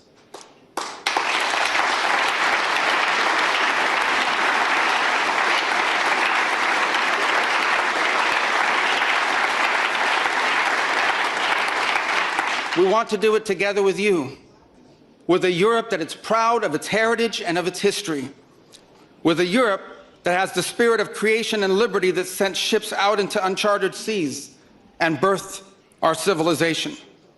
With a Guys, this is gonna be the most fragile moment in human history. When let me read this comment again. So this comment is from a person who wrote a book called White Fragility, and I think it's a very important read if you haven't read it. But this is why we should be very worried about white fragility. White fragility, white women's tears, and dismantling white supremacy. It only takes one incident to invoke this generational terror. And I truly believe this. It only takes one incident to invoke this generational terror. White fragility is a scary fucking prospect. Because whenever you see that happen en masse, you will see blowback like you've never fucking seen before. And yeah, I mean, look at Belfast, for example. Like, white men in Belfast are murdering, raping, etc. One criminal who was brown does it. Look at how fragile these white people get. So white fragility, I think, is still, we're going to experience a lot more of it. There is a lot of fear right now in the structure of whiteness as a whole. Just because, they're starting to believe shit like the white replacement conspiracy theory and bullshit. So, and they're starting, whiteness is starting to lose its majority in countries, or heading towards being losing their majorities. So this moment, I fear that white fragility is going to cause a lot of violence in the world before it gets better. A Europe that has the means to defend itself and the will to survive. We should be proud of what we achieved together in the last century. But now we must confront and embrace the opportunities of a new one. Because yesterday is over. The future is inevitable. And our destiny together awaits. Nice. Thank you. Congratulations to South Africa, by the way, for making their first ever advance into the next round of the World Cup. Congratulations, my South African friends, my lekker broers. And you don't have to be white to experience white fragility. You can also be brown guy like Marco Rubio, who's bought in. Yeah. Well, the umbrella of whiteness is vast. And people get pulled in and out of whiteness all the time. Like, you have the house curries who are going to be on the front lines of protecting, they'll be tied to the tanks.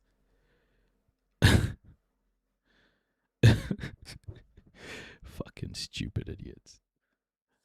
But, it's what we need to accept, is that people want adjacency to whiteness. People want adjacency to whiteness. And that is across the planet. It comes from a deep feeling of inferior. An inferiority complex that's baked in because of generations of trauma and colonization, and that has been indoctrinated into these people. So, yeah, they'll be the ones tied to the fucking tanks, bro, when the day comes. Because they're not valued anyway. They're just throwaway. They're tokens. They have no self-respect. Okay. Fuck, I'm just going to get angry talking about it.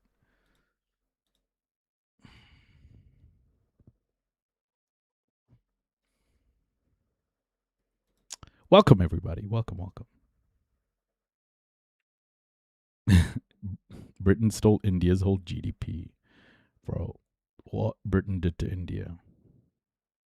Unforgivable shit, honestly. Anyway, it doesn't matter. We'll talk about it again in detail one day, but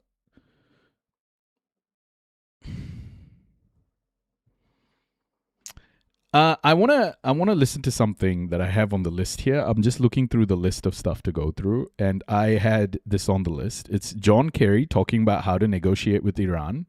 Can we please watch this? Because I just want to see what John Kerry has to say. I just want to listen to what John Kerry has to say right now, because I think you're going to hear what Democrats are about, okay? You may have seen John Kerry as this guy who was, a leftist, maybe, when he was running for president. But you're going to see people like this show their true colors.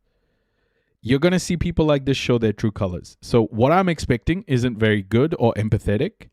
It's going to be manipulative and dehumanizing towards the Iranian people. Let's listen.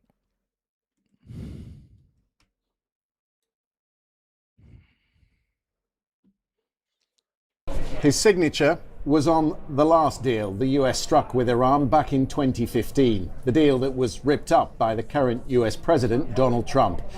But is today's memorandum of understanding any better? We'll hear from the former US Secretary of State, John Kerry, and what he makes of these current negotiations. What is it like to negotiate with the Iranians? And was the JCPOA really flawed? Trump promised unconditional surrender, but he has already allowed Iran to begin exporting their oil.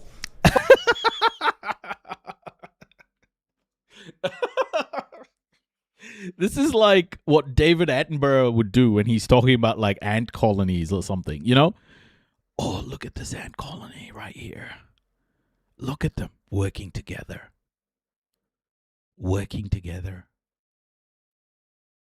Look at that ant over there lifting 5 times its own weight. Funds that may soon be flowing to the Iranian war machine. Secretary Kerry, welcome to the Security Brief. Great to be with you. The Strait of Hormuz has become the defining issue in this negotiation, which it was never meant to be. Did the Iranians hold that over you in 2015? Did you discuss the threat internally? And was there a contingency plan if they did close it? No. Well, when you say, was there a contingency plan? If they had done something that threatened the entire foundation of what we were trying to do, which anything with the Straits of Hormuz would do, of course, there would have been repercussions. And we had any number of options. We had every single military option, every single diplomatic option available to us. But our calculation, the calculation of President Obama and our whole team of CIA, DIO, we had people involved in almost every single cabinet. Immediately used a blackface as a shield, He uses President Obama straight up right there because that justifies his actions as valid. Because Obama, the blackface, it's all good. We did DEI genocide. It's okay. Our calculation was that before you get into some of those ancillary issues which are not unimportant, specifically Hezbollah, Houthi, missiles, we calculated that we'd be there forever. And you would never get resolution of the nuclear weapon at a time when we were being told by our intelligence community that they were about 2 weeks out from a breakout capacity. So we took that breakout capacity from those 2 weeks to more than a year. And during that year, during which time, already before Donald Trump pulled out, the Chinese intelligence, Russian intelligence, German, French, UK intelligence, and the Israeli intelligence agreed with our CIA the deal was working, they were living up to it, there was no reason to go to war or threaten, and we needed to continue down the path we were on. President Trump stepped up.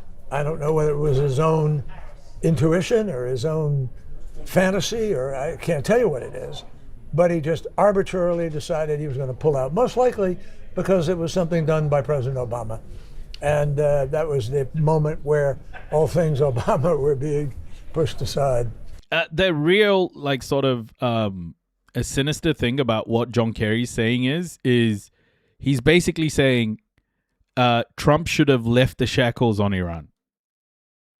You know, he's saying, okay, yeah, we gave Iran a little bit with JCPOA, and it just kept them, it kept them behaving. So he should have just left it. The JCPOA wasn't like, it was about keeping Iran in check. Trump tried to do better than the JCPOA and ended up giving Iran more freedoms. But why the fuck is America giving or taking away freedom from anybody? You know? Like, why aren't we asking that? Why is America the one giving and taking away freedom? Why? Secretary, I'm assuming, correct me if I'm wrong, that there's been little or no communication between yourself and the Trump administration. And we spoke to Baroness Catherine Ashton last week, who thought that was odd. What is it like to negotiate with the Iranians from an insider's perspective? And what advice would you impart if the Trump administration did ask? Well, obviously they haven't, and they won't, and I'm not sitting around worrying about that at all, except that you think that when people have had a certain experience and others are going out to repeat it, you might want to know what they've learned. That said, this war, and I think this is a really important point to put on the table right up front. Sure. This war, which has everybody entangled now, all the world paying higher prices, everybody worried and wondering about where this is going, absolutely did not have to happen. This was a war of choice by maybe 1.5 individuals or 2, that being President Trump and Prime Minister Netanyahu. Well, obviously had a major influence on it. So when the Prime Minister of Israel, sitting in the Situation Room, went through what would be gained and what would happen, there were members of the President's own cabinet who thought that was BS and said so. But the President said, sounds good to me. And that sound good to me is what set us on this path to war. And illegal? Of course it's illegal, because it's a war. It's not a police action, momentary kind of thing. Do you believe some of the commentary in the United States? And the President, by the way, they've all used the rhetoric of war. They acknowledge it's a war. Congress yesterday, the Senate, the United States Senate passed legislation, amazingly, to say he's got to stop it. And they referred to it as war, stop the war. So I think that you got to be realistic about what is going on here. You mobilize half the fleet of the United States, and you put aircraft carriers and all kinds of different capacities in the. Nah, he deflected. He said it was illegal, but it was a war. It was illegal, but it was a war. Yeah, in the region, in the field of battle, that's clearly stepping beyond some sort of an instant reaction in the interests of our own security. We are where we are. Welcome, Sahara. What do you think is missing from the Memorandum of Understanding? Maybe it'd be easier if you asked me what's not there. Or I thought you might say that. What is there? Well, the most significant thing of all is really any kind of real pathway that is laid out and accepted to to prevention of achieving a nuclear weapon, number one. And number two, obviously, the Straits of Hormuz. Now, the Straits of Hormuz, if all of a sudden people are paying large sums to go through, that should be unacceptable to the administration. It's a question of whether or not it will be. You can't take this asset that belonged to everybody in the region. Who decided it belonged to everybody? Who decided it belonged to everybody? Who the fuck decided that? This is John Kerry. Who the fuck decided it belonged to everybody? And around the world who went through those straits. And never, up until now, has Iran weaponized it.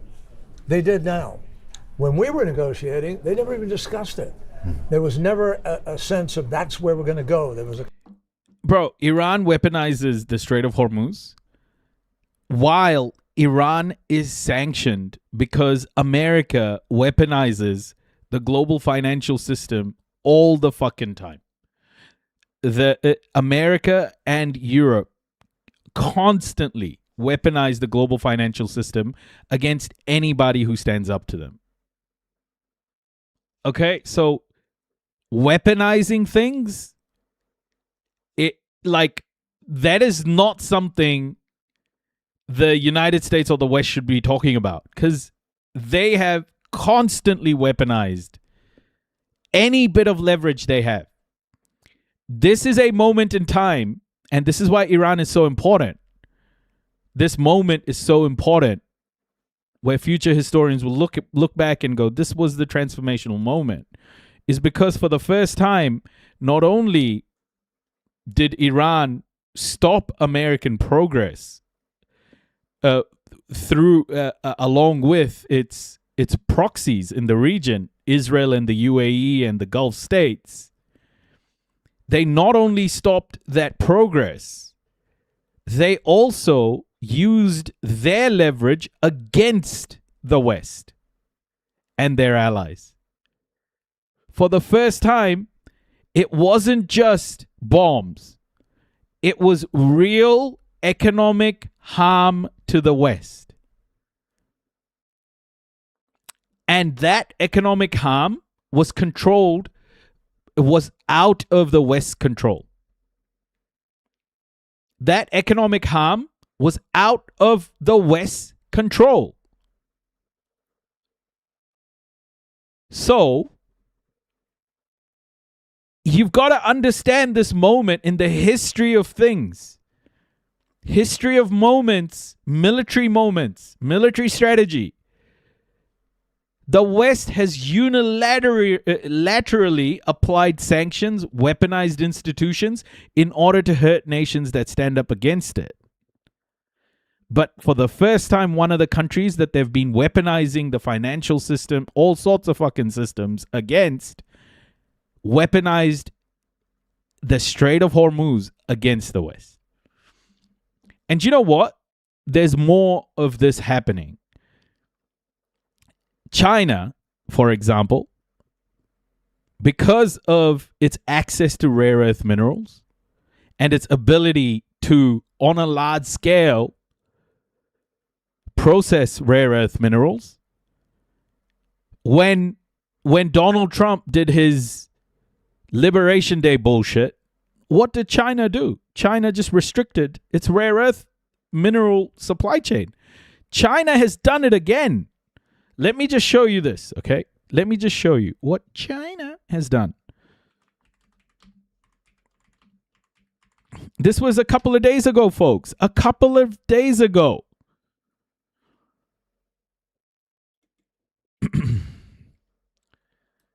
China, this was when? The 22nd of June, 2026. China tightens rare earth grip on U.S. firms, threatening trade clash. The move targets two U.S. manufacturers at the center of Trump administration's effort to rebuild the domestic supply chain for critical magnets. China took aim on Monday at a U.S. government program to reduce American reliance on Chinese imports for rare earth magnets, a move that risks reigniting trade tensions with President Trump. New restrictions will prohibit Chinese companies from shipping certain rare earth metals to two companies that are leading the Trump administration's efforts to revive the American rare earth industry. China can do this back to America now. Yeah, you can put tariffs on China, but China will just stop shipping fucking rare earths, bro.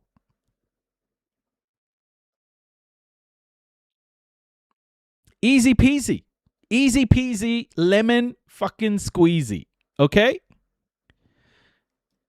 This power that the West has is not the ultimate power anymore. It used to be, where the West could, do whatever it wanted.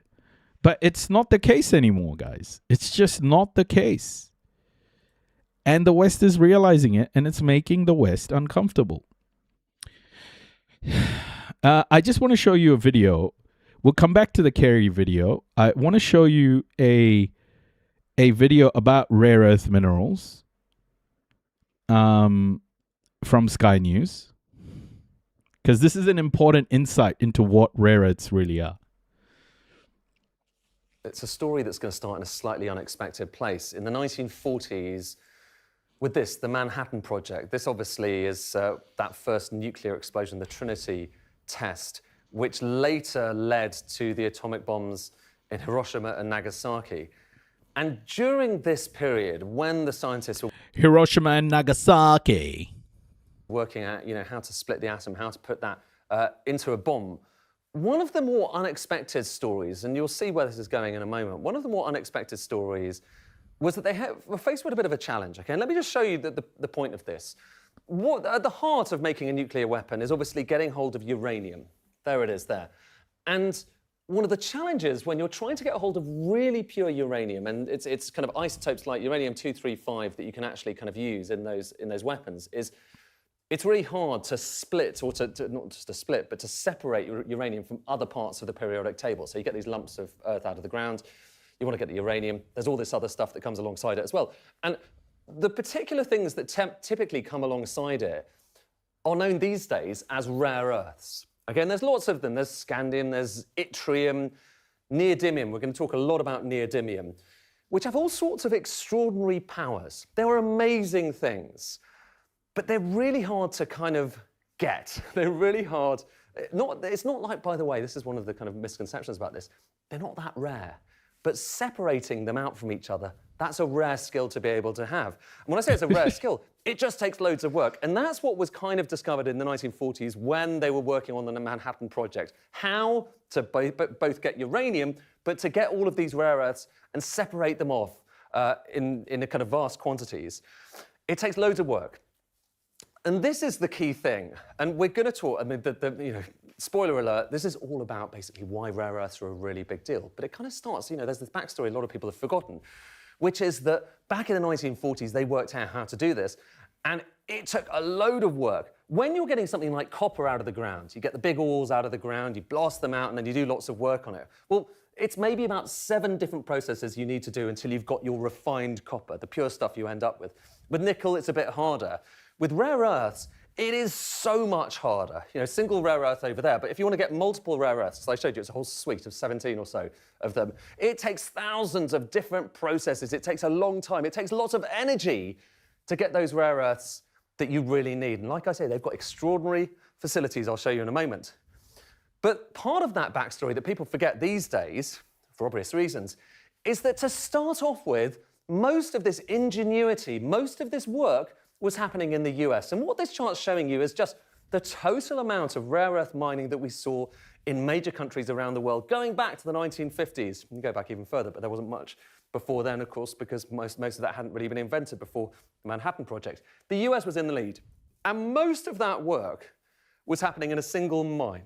We're going to have a look here. In California, just in the deserts here, beautiful part of the world, there is a mine called Mountain Pass. And you can see it, make it out there, can't you? You can see the pit there. There's another pit over there. You've got refining centers here. You've got kind of tailings dams, so that's where some of the toxic waste goes. And talking about the waste, the fact that this goes back to the Manhattan Project, nuclear bombs, you won't find it coincidental to note that some of the waste that comes out of here is radioactive. Producing rare earths is a very dirty business, as well as being really kind of hard and energy intensive. And so the story goes that back in the 1970s and the 80s, a lot of this wastewater from the dam was being pumped across, kind of 14 miles across the desert here, in pipes that ended up around there. And there were some leaks.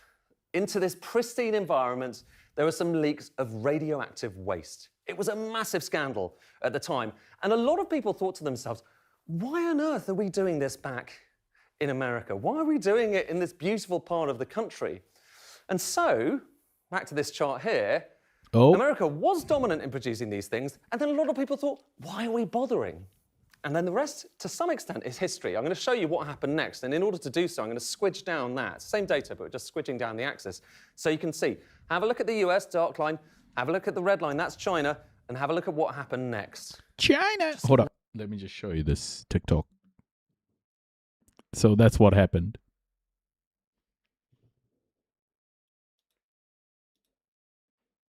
You can see those two lines. Look at that. An extraordinary turnaround where basically China came to dominate the production of these critical minerals, and they are known as critical minerals Hey, Lulu. these days, rare earths. And they did so basically because America didn't really want to do it. And they didn't want to do it because this was so wasteful, it took so much work, it took so much energy, there was radioactive waste, there was other waste as well. This is looking at the carbon emissions from various different processes to get steel out of the ground, copper out of the ground, nickel and cobalt and so on. Look at neodymium, which, as I mentioned earlier, that's one of those key rare earths. It is so much more carbon intensive to produce neodymium than basically anything else out there apart from the other rare earths. And why does this matter? Why does it matter that we're talking about something called neodymium? There's other things as well, dysprosium, praseodymium. It's because it's actually everywhere.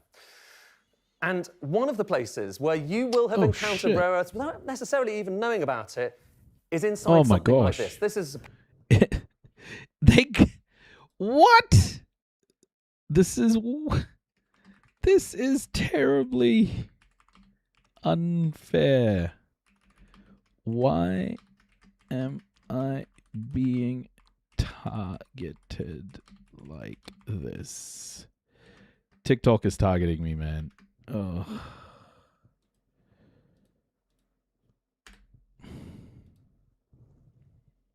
I should not have shown that screen. Pair of AirPods. And if you were to dissect these AirPods, here's what you would find. Now, obviously, you've got different parts, you've got filter and so on. But really, perhaps the key bit, the bit that makes noise, is this, the speaker, the driver, as it's sometimes called. And in order to make a speaker that fits into something quite as small as this is not life size, as you will know, they are tiny.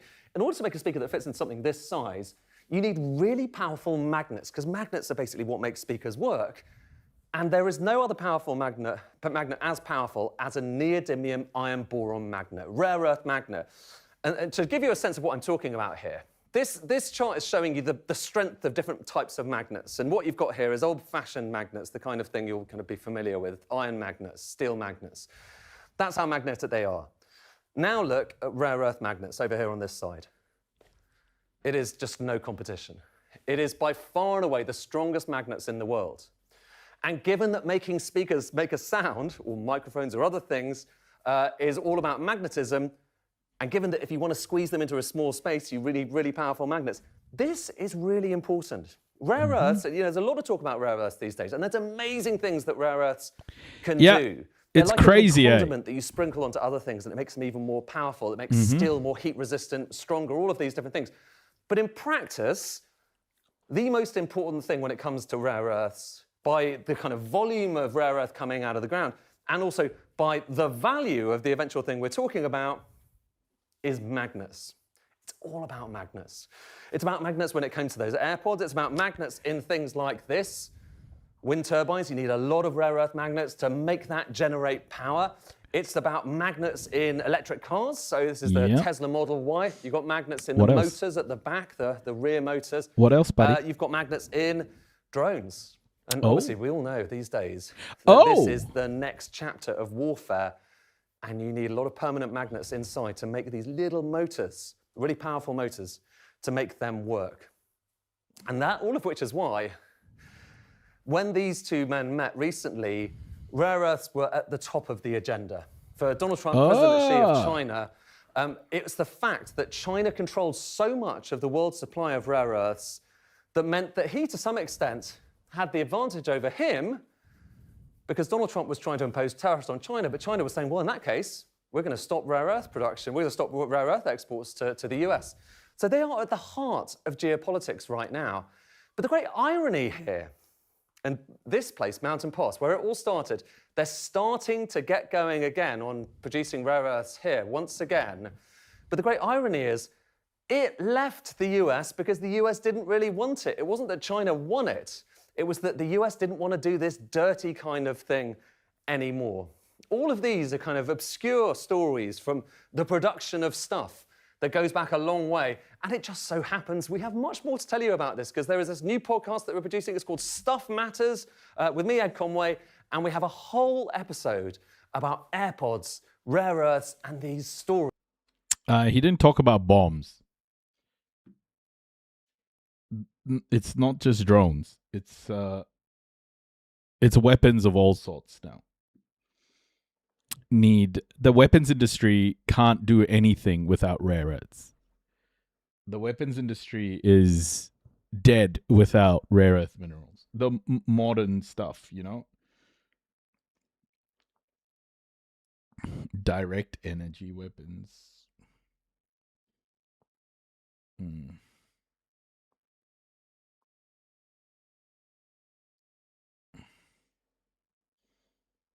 Oh my gosh, bro.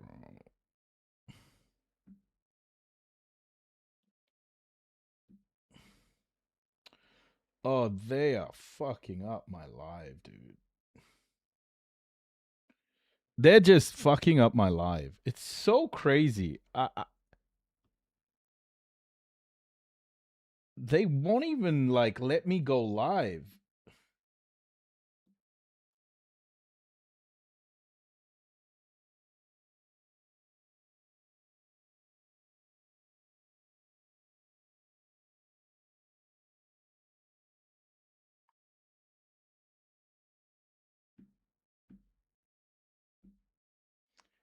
This was way too harsh.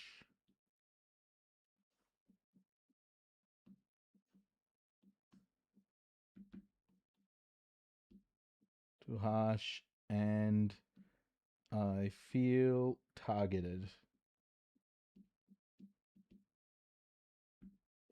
Fuck, man. Terrible. Yeah, TikTok just completely stopped. It restricted my live for this whole live session now. Just because I showed you guys that picture on the screen. I am being massively fucking how long are we going? Do a restart?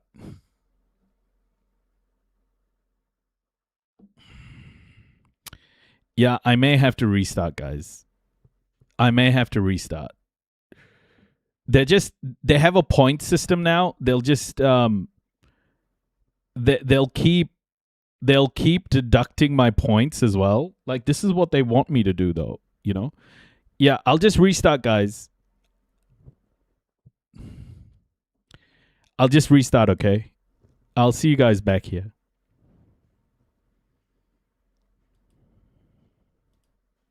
Give me 1 sec, Twitch and YouTube.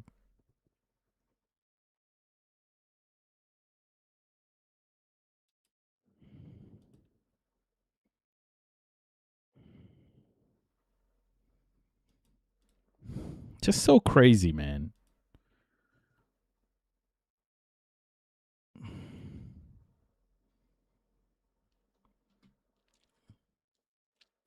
Kind of hard to believe China is the hot new enemy state and an existential threat when so much of our weapons parts come from there.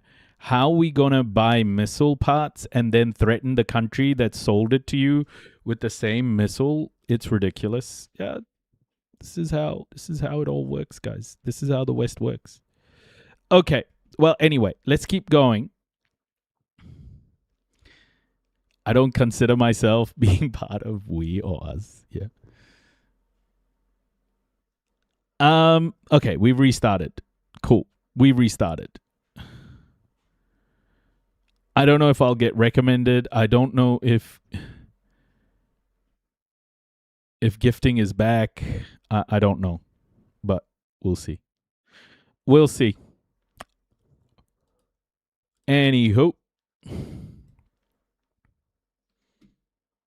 Let's go back to John Kerry. Confidence. We're gonna. So basically, what I was saying to you guys is the big thing to understand with all of this is, for the first time, countries now have leverage against the West.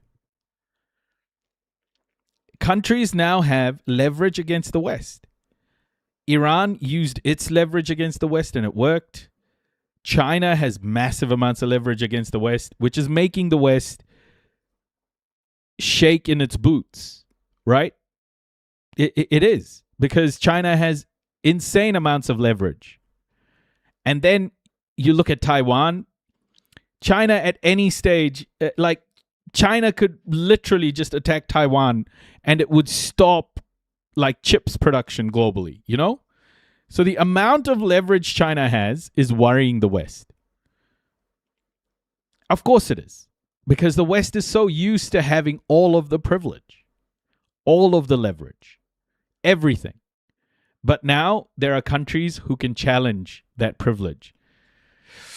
And that's where the fragility comes in. We're trying to get to where we need to get to succeed, and not how do we break this apart. So they've discovered that leverage as a result of the war. More than discovered it. They claim they own it. And that is going to be a very serious question going forward. I guarantee you that Arab countries in the region, that will not sit well with them. And it shouldn't sit well with any American or anybody in the free world. Why all of a sudden should international waters be just seized by a country, whether they've been attacked or not? Who made the rules? Who is saying that it's international waters? Who made the rules? Who made those rules? It wasn't fucking Iran, that's for sure. But who made those rules and who's imposing it? It's so simple. People know now. John Kerry is part of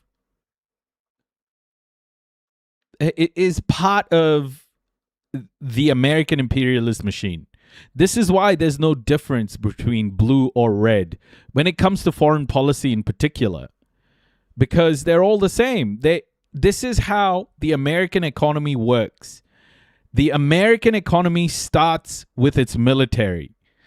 And if that military is stopped, the American economy is threatened. That's when the crazy shit will start happening. And made into this, ping pong ball between the two nations. Shouldn't happen. To the point on Iran getting a nuclear weapon, it's going to go a little bit further on that. At no point in these decades of negotiations have Iran given up the right to enrich. So what do you do about that? Well, you have to respect the law, or at least most people have to respect the law. And the law is very clear with respect to the whole issue of... Who made the law? What the fuck is the law? Freedom of navigation is a lie.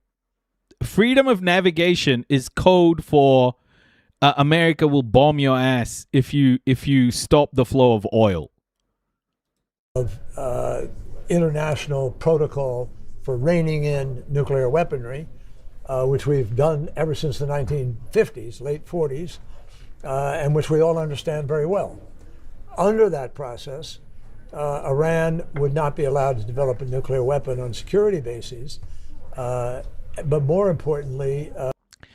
Guys, there's a few people here now. My YouTube channel, I'm putting in a lot of effort on videos and just content on YouTube, and the YouTube algorithm is just not treating me well. And I just want to ask for help. I just want for you guys to go to my YouTube channel, The Noisy Immigrant. And please, like, the last few videos, I'm putting so much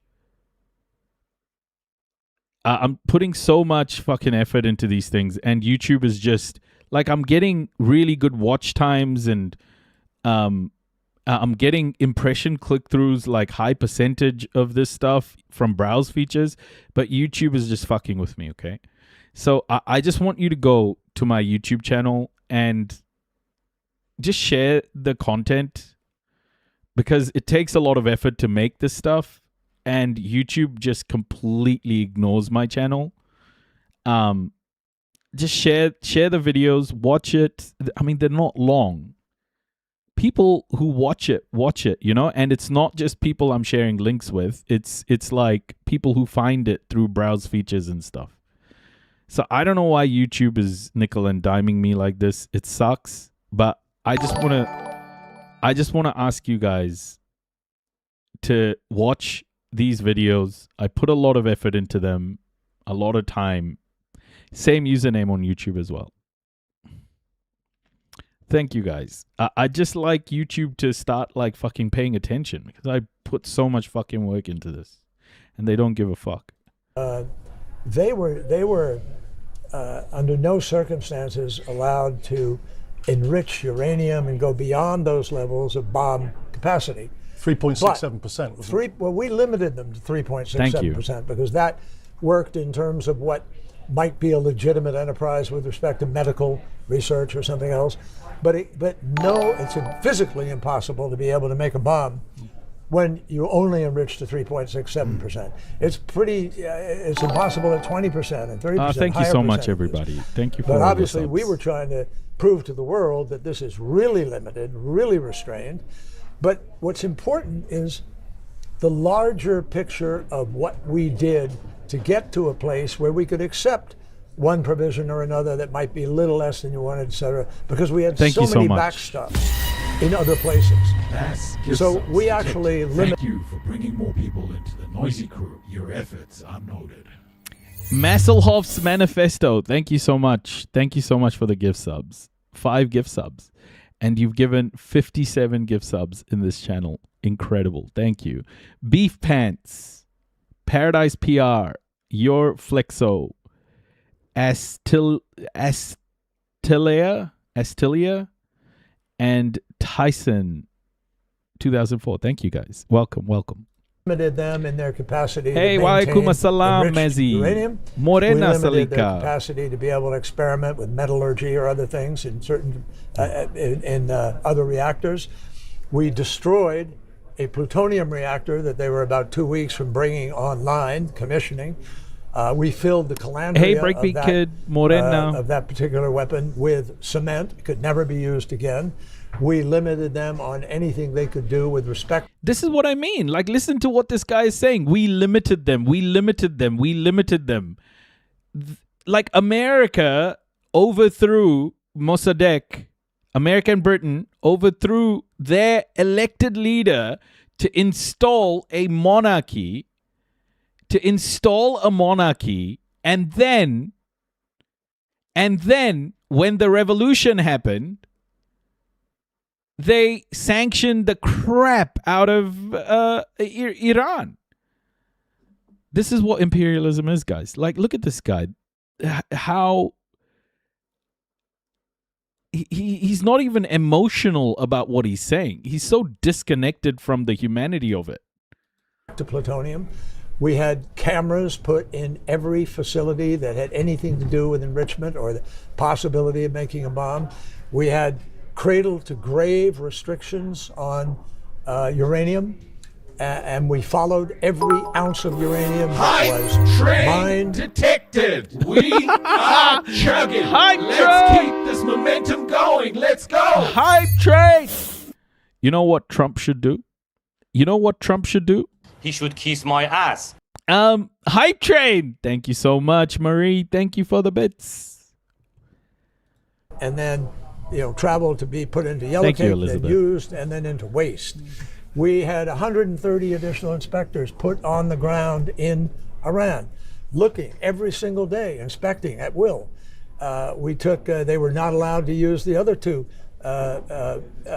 nuclear facilities, Ishfa and Kenneth Fort Enigmatic, thank you so much. In addition, which was under a mountain, and which we had inspectors going in and looking at. We had a capacity, if we suspected that they were doing something outside of the parameters of the agreement, we had the right to demand inspection. And we had a process absolutely laid out which made it crystal clear exactly what step you can take, day 1, day 2, where you go, and how you demand properly to go in and inspect. You can see why it's 160 pages now, can't you? Well, and also it's extraordinary to listen to you 10 years on and to know that level of detail. And I wonder if that level of expertise is anywhere in the room. Yeah, this is the thing, guys. Like, I want you guys to see this because this foreign policy, quite an evil imperialist foreign policy, is bipartisan. And this is the revealing point about it. Like, you would you would often hear about American exceptionalism. We have a new subscriber. Welcome to the Noisy Crew. CJ from the 6, thank you so much for the sub. The tier 1 as well, thank you. We have a new subscriber. Welcome to the Noisy Crew. Oh, thank you, Marie. Thank you. Welcome, brand new Bane. Brand new Bane? Oh, brand Nubian. Oh my gosh. How did I fuck that name up? Brand Nubian. Yeah, this is the thing. This is what I wanted you guys to see is how one-sided. There's no two sides to this. And what I hope Americans do more of is oh my gosh. Melanie, thank you so much, Melanie Hayes. You became a member on YouTube. Thank you so much. Thank you. The one thing I want Americans to understand is if American foreign policy doesn't show humanity, then your domestic policy is bound to go bad. Always. If you do not challenge foreign policy, then your politicians can do what they're doing to other countries to you. You have to start challenging your foreign policy. All of us around the world. We all need to start learning and challenging our country's foreign policy. Miss V, thank you so much. 1,000 bits. Holy shit. Thank you. Thank you, Miss V. You cannot expect to have good outcomes. You cannot expect to have good outcomes domestically if you don't give a fuck about foreign policy.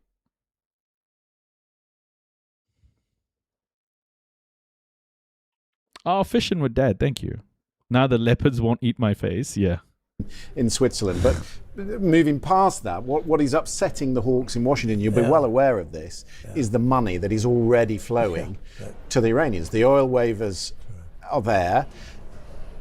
And it can't be lost on you that the reason he ripped up your document, your detailed definition of what the problem was, is because it gave some money to the Iranians, which he said was going to the ballistic program.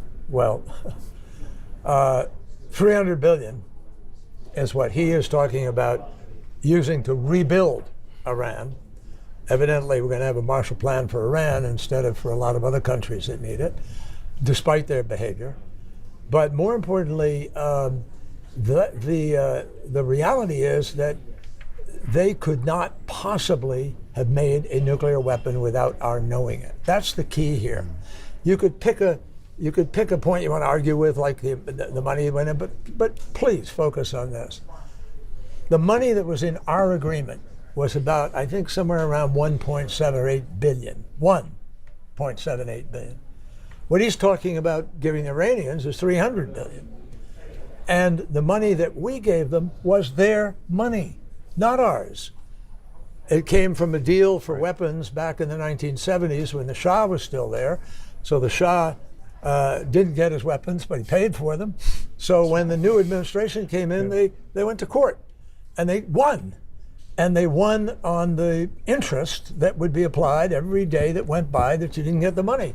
So in protecting the American taxpayers, President Obama thought it was better to put the 1.8 billion on the line and gain the credibility to be able to do the other things you needed to do that constrained Iran's behavior. Now here's another very important point that a lot of people aren't aware of. Ayatollah Khomeini actually went out on the limb supporting the negotiations and trying to get an agreement. And the people who opposed getting an agreement, who didn't want any negotiation, who told the Ayatollah, if you negotiate with the great Satan, you will regret it. Well, the great, Ayatollah Khomeini said, no, we're going to do this. I'm doing well, Fudge. How are you? It's good to see you. Morena, welcome. It's good to see you. We're listening to John Kerry.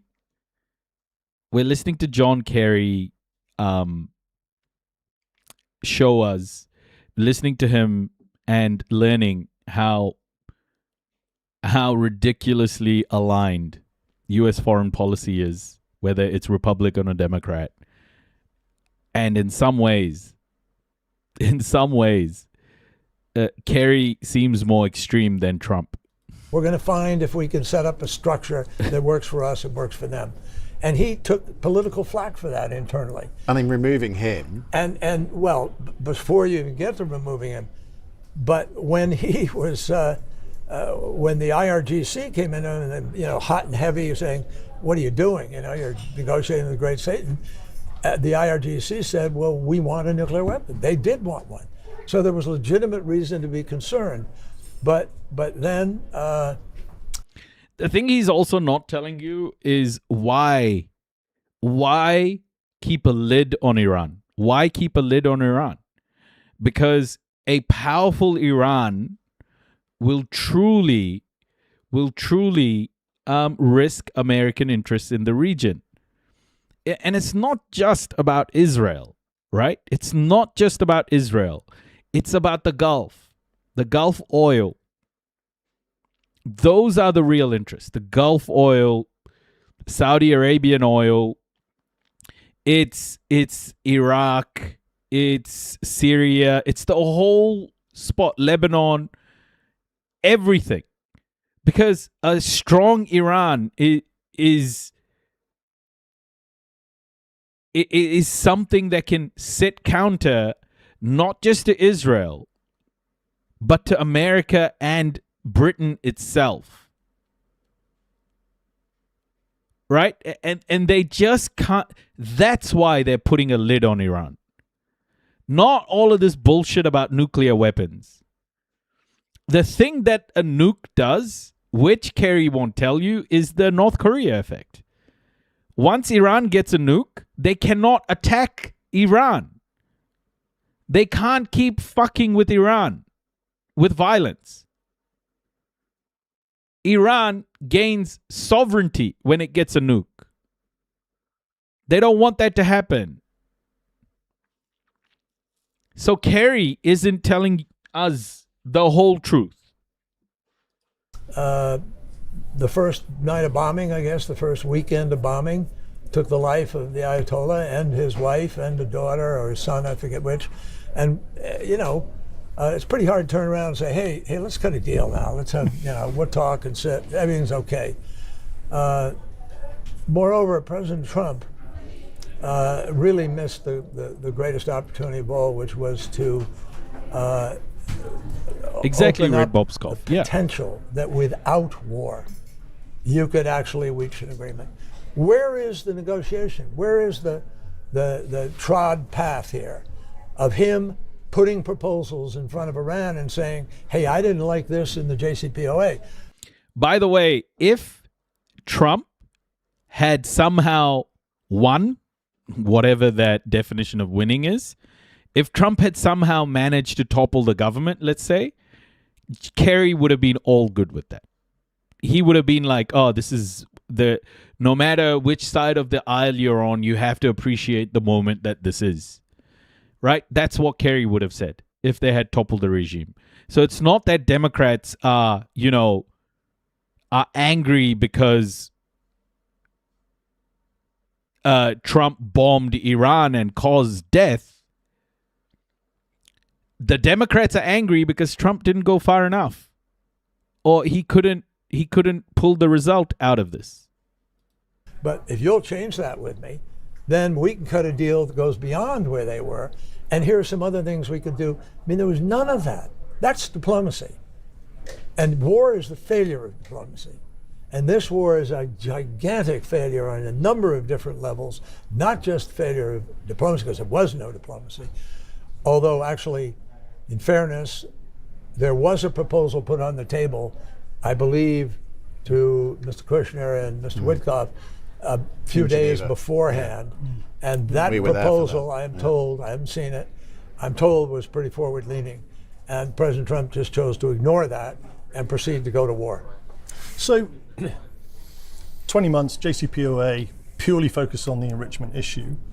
Now, there's nothing about Iranian ballistic missiles or proxies that destabilizes in the region that we know of. We'll have to wait to see if that becomes part of the negotiations post the MOU. But from your perspective of negotiating on nuclear enrichment alone, what additional challenges does including ballistic missiles and proxies come with? Well, first of all, we didn't want to just do the nuclear. We'd have loved to done the others. But for instance, on why didn't you? Well, a number of things. On Iran's attitude towards Israel, it was very clear they didn't even want to talk about it. So there was no beginning there. And it was very hard to come in and do what you're going to do regarding the Houthi or regarding Hezbollah or regarding the missiles if you're not able to actually get going in a comprehensive discussion where you can resolve the problem. So our John Kerry is everywhere. Welcome, everybody. Welcome. Stream Sniper. The calculation of President Obama, of our Secretary of Defense, of the National Security Council, of the other negotiators, Ernie Moniz, who was our Secretary of Energy, Wendy Sherman, who was Deputy Assistant at the State Department, a huge team of people agreed if we start going down the Hezbollah missile line right now before we take away a nuclear weapon, we could just get diddled and taken down the pathway and we'll never get to. Do you think the Gulf states are waking up to Israel? The Gulf states always knew about Israel. See, this is the thing, right? Like, it's not Israel, it's America. It's America. Now Democrats aren't angry about any of that. People are upset because he started a war for Israel. No, I don't think people are upset. I think maybe the government isn't upset that he started a war for Israel. The people are, but the government aren't.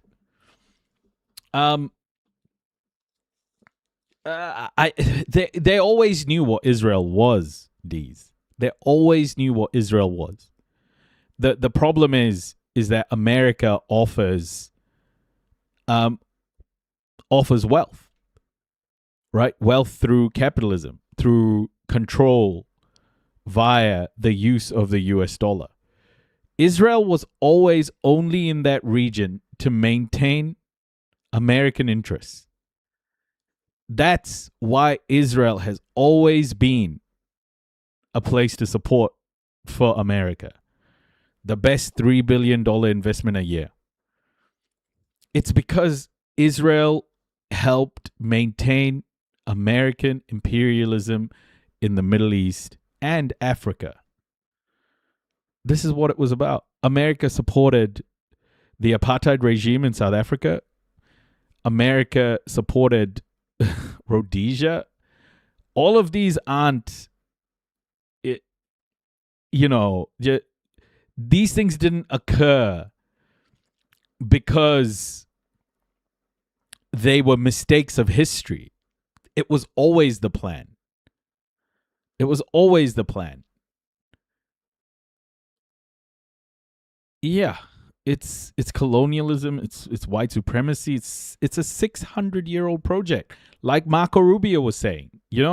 600 years of colonial violence, and Marco Rubio talking to Europe. He said it. He said it plain and simple.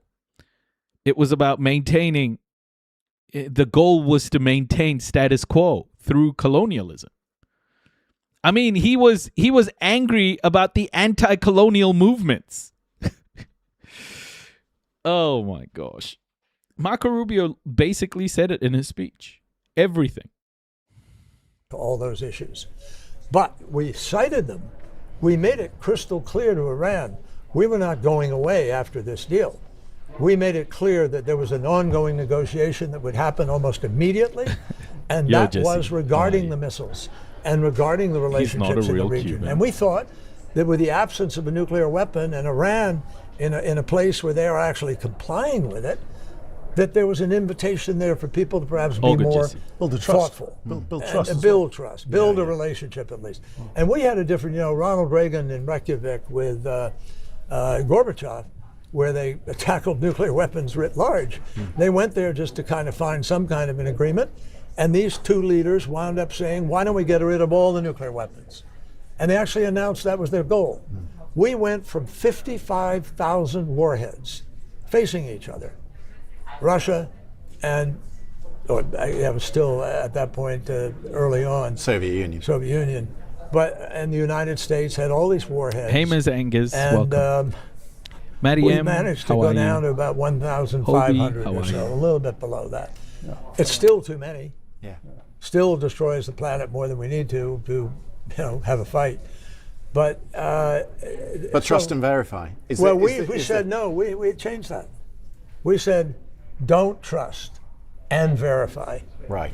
Because you really were never going to persuade anybody that you could build the trust necessary or be able to go forward. So we proceeded, in a really conservative, safe way to say we've got to be able to have people believe that this can work. And we're asking, not for trust, we're asking for access. We're asking for a predetermined agreement as to what happens if they did break it. They would agree to what the process would be, and they did.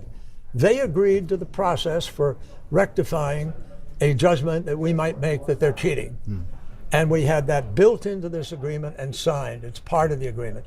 And one other really important thing, if you're going to go to war, it really helps to have a few people who are supporting you. Yeah. We had nobody. Not only that, we didn't consult with our allies. Yeah. They just went to war.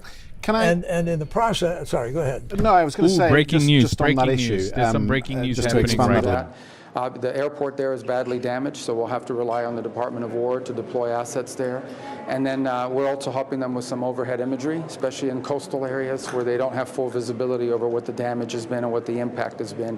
Those are the acute, short-term needs over the next 48 to 72 hours, because in search and rescue, you're trying to get to people while you can still save their lives. They're buried This is under live, rubble. yeah. And other countries are responding as well. The Qataris have already offered assistance, as we spoke to them earlier today as well. El Salvador has stepped up, and multiple countries around the region, including Chile and others, have reached out to us to communicate and get that happening. As we move forward with that response, with the short-term phase of response recovery, the second phase, of course, will be identifying their more longer-term and acute needs. What are the things over the long term they're going to need help with? We'll have a better assessment of that after the Marco Rubio is going to run for president. You watch. He's going to run for he is fucking dangerous. next 48 hours when we're on the ground, and as the Venezuelan authorities get more visibility as to the level of damage in terms of housing. Where do you put all these people that don't have anywhere to go live?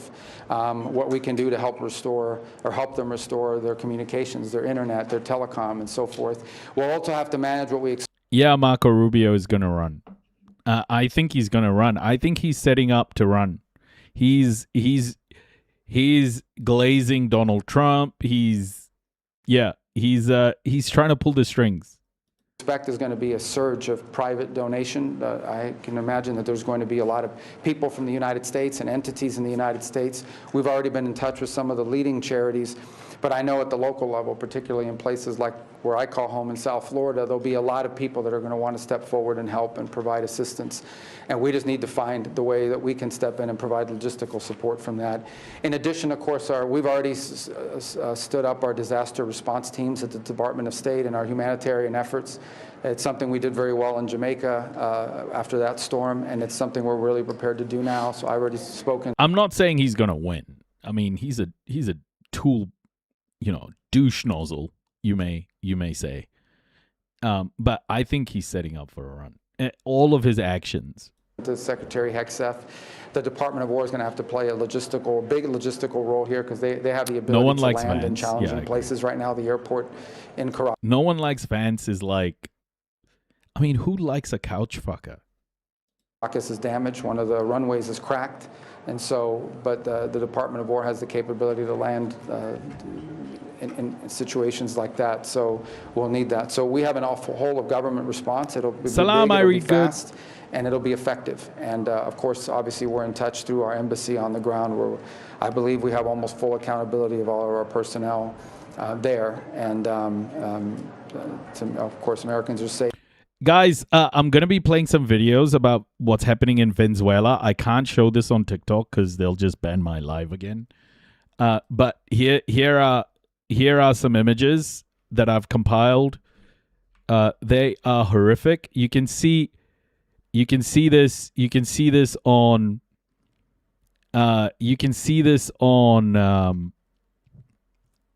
YouTube or Twitch. Occupier.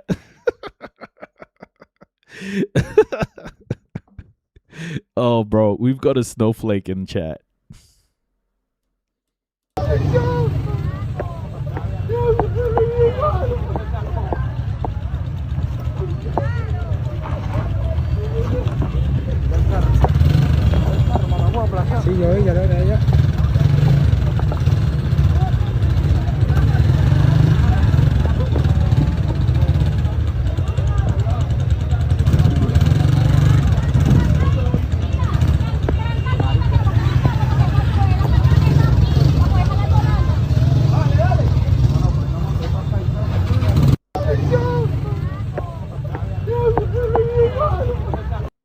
TikTok doesn't allow it just because I think they're targeting me in particular. My live has been targeted for a long time. Even if I show like an image, even if I just flash an image on the screen, they restrict my live. Too woke here. Look at what Maikita Airport looks like while we're here inside. Look at the disaster here, completely destroyed. Bro, I think this is thousands of people. I think thousands of people have just been killed. Have just died. Like, I'm going to show you more videos about the damage. I think this is insane. This is so big. Look at it after the earthquake. Look at how everything ended up. Everyone, the situation we're experiencing here is serious. A high magnitude earthquake. Look at how everything ended up. I recorded during the earthquake. I recorded everything. We also helped people get out. Yeah, it's in Look Caracas. at the ceiling. It's everywhere. Everything was destroyed. Everything was ruined. Look. Let me show you. This video is fucking insane. Mierda, weón. Qué loquera, weón.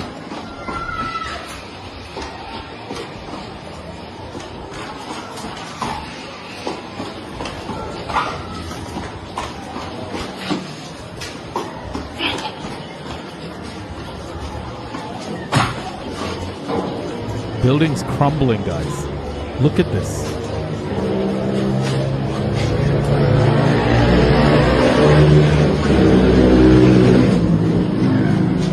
The infrastructure is not good. Qué locura esta mierda, weón. Acabó con el edificio.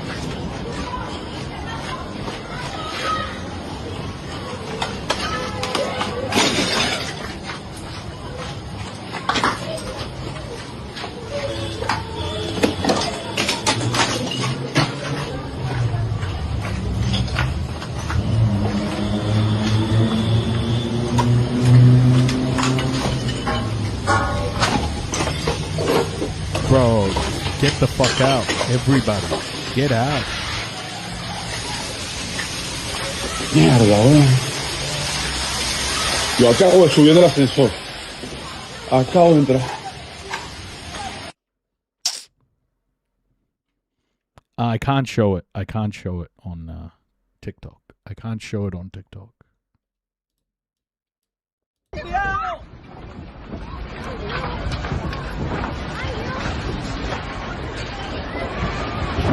Holy shit.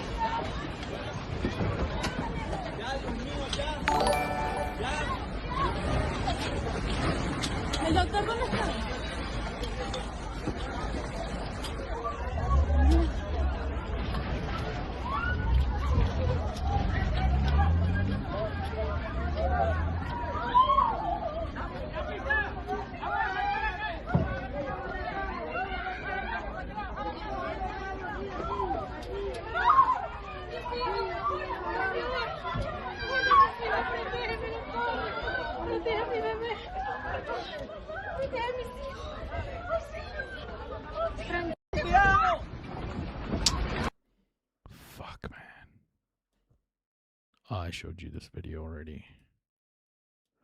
Look at this. Look at this apocalypse. There is no way this is just a few hundred people, bro. There is no way this is just a few hundred people. ¡Ayuda!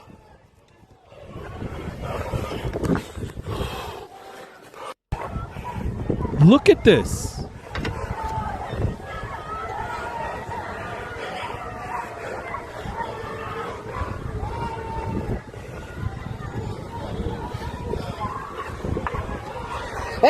It's 2 back-to-back earthquakes. So they had a 7.2, like Panda Pie says here. They had a 7.2 and then a 7.5. Oh my gosh, man. Guys, this is like structurally sound isn't even a thing when earthquakes like this hit so shallow and so rough. This is in Venezuela. Venezuela had a massive couple of earthquakes.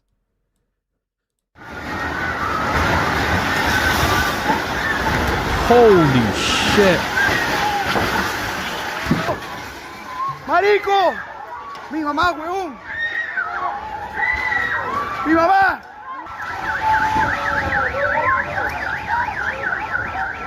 ¡Marico! ¡Marico! ¡Marico!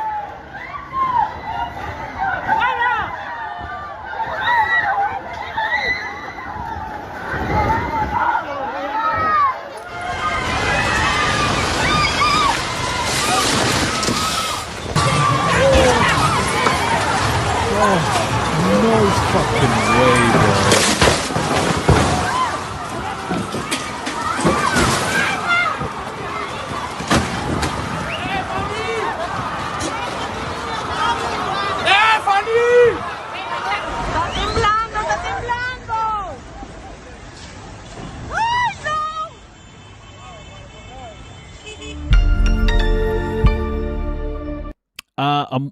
The videos can only be seen.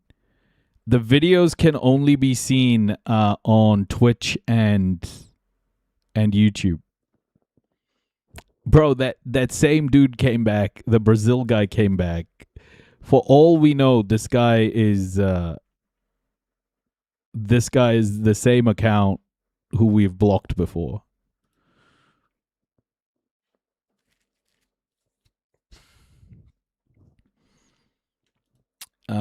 These idiots just keep coming back with their bot accounts. Amareli, se está cayendo esta mierda.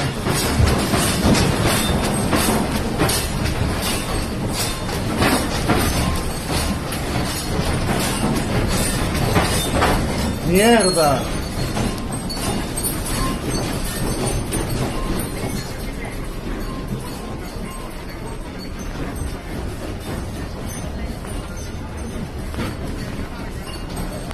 Look how long. It goes for so long. 45 segundos. Se rompieron las cosas, Amareli. Mierda. Mierda.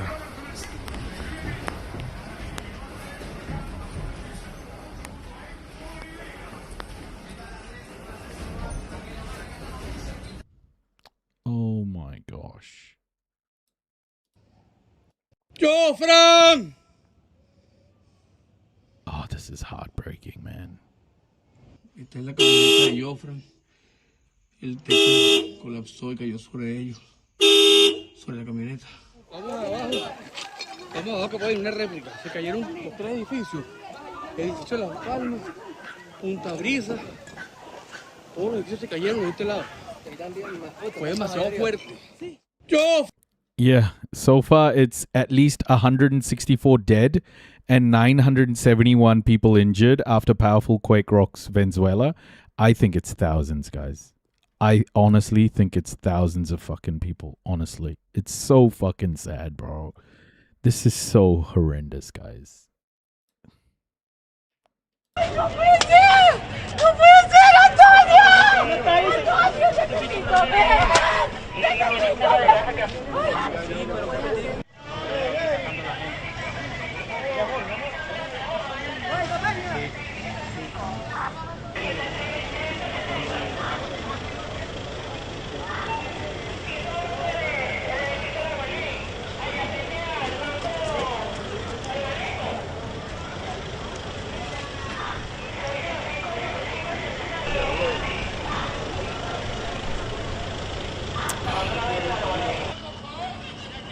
Fucking devastating.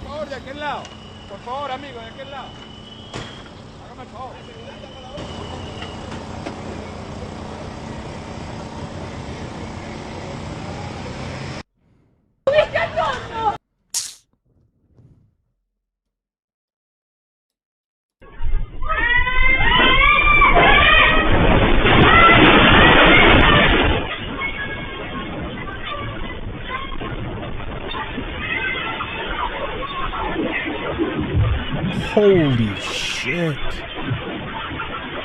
Oh my goodness.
Okay.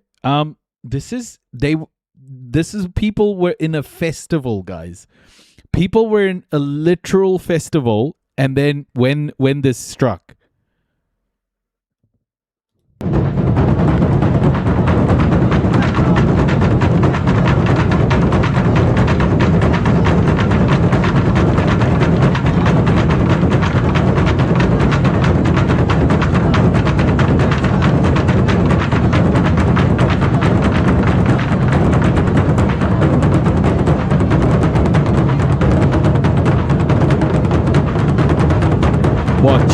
Watch.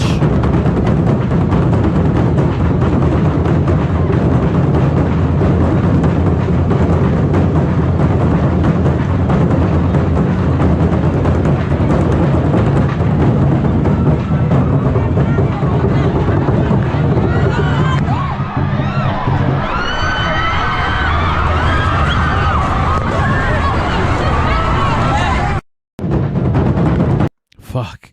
Stampede, bro. Stampede. Oh my goodness. Look at this right now. Look at this. Ella está en negación. Porque si no aparece, ella te hace una idea, mami. Ella está en negación. Porque si no aparece, ella te hace una idea, mami.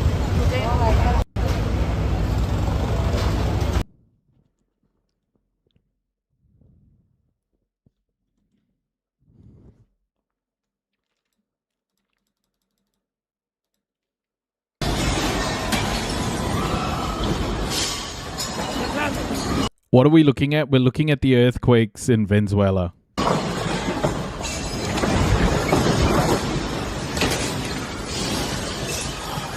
Está temblando.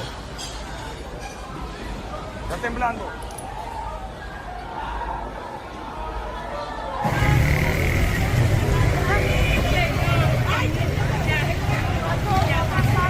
Chamo, tremendo terremoto, vale.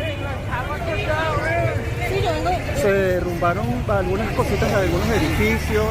Bueno, el polvo es porque más que todo lo que se alborotó de la vibración en algunas azoteas, pero no hubo caídas fuertes. Sin embargo, hacia la Candelaria, hacia allá abajo, está completamente cubierto de polvo. Me imagino que se han caído escombros de algunos edificios.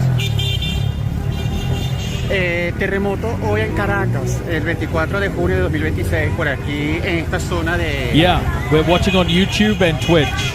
Del centro de Caracas, cerca del Banco Central. This is y bueno, carnage, folks. Hay bastante humo, fucking ¿verdad? carnage. Holy shit. destruction. Panic and confusion at the country's main international airport. Scrambling for cover,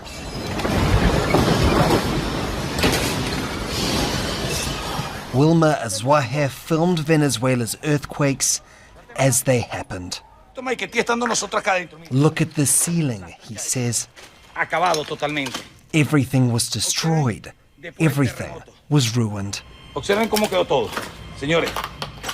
Two powerful earthquakes struck Venezuela west of the capital city, Caracas.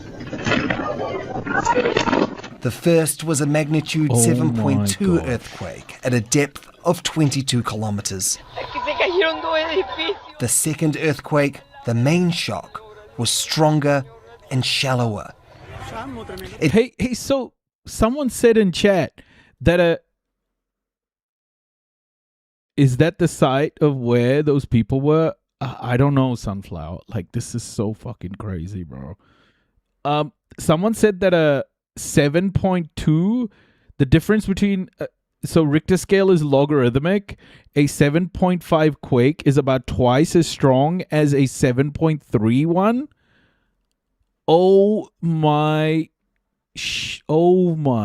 It came just 39 seconds later, registering a magnitude of 7.5 at a depth of 10 kilometers.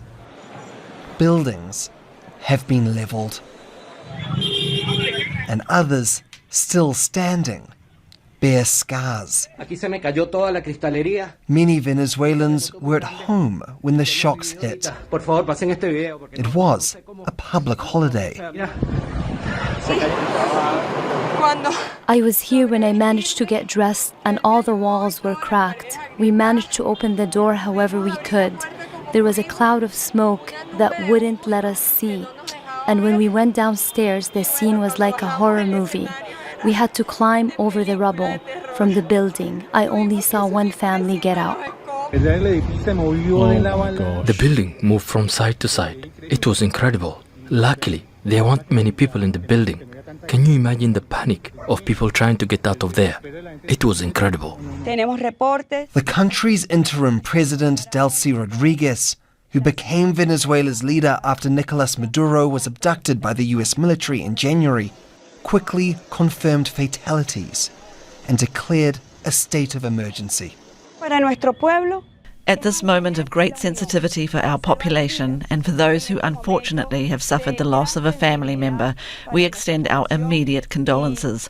Homes that have suffered serious structural damage must be evacuated. Hundreds of emergency responders are working to find and rescue victims.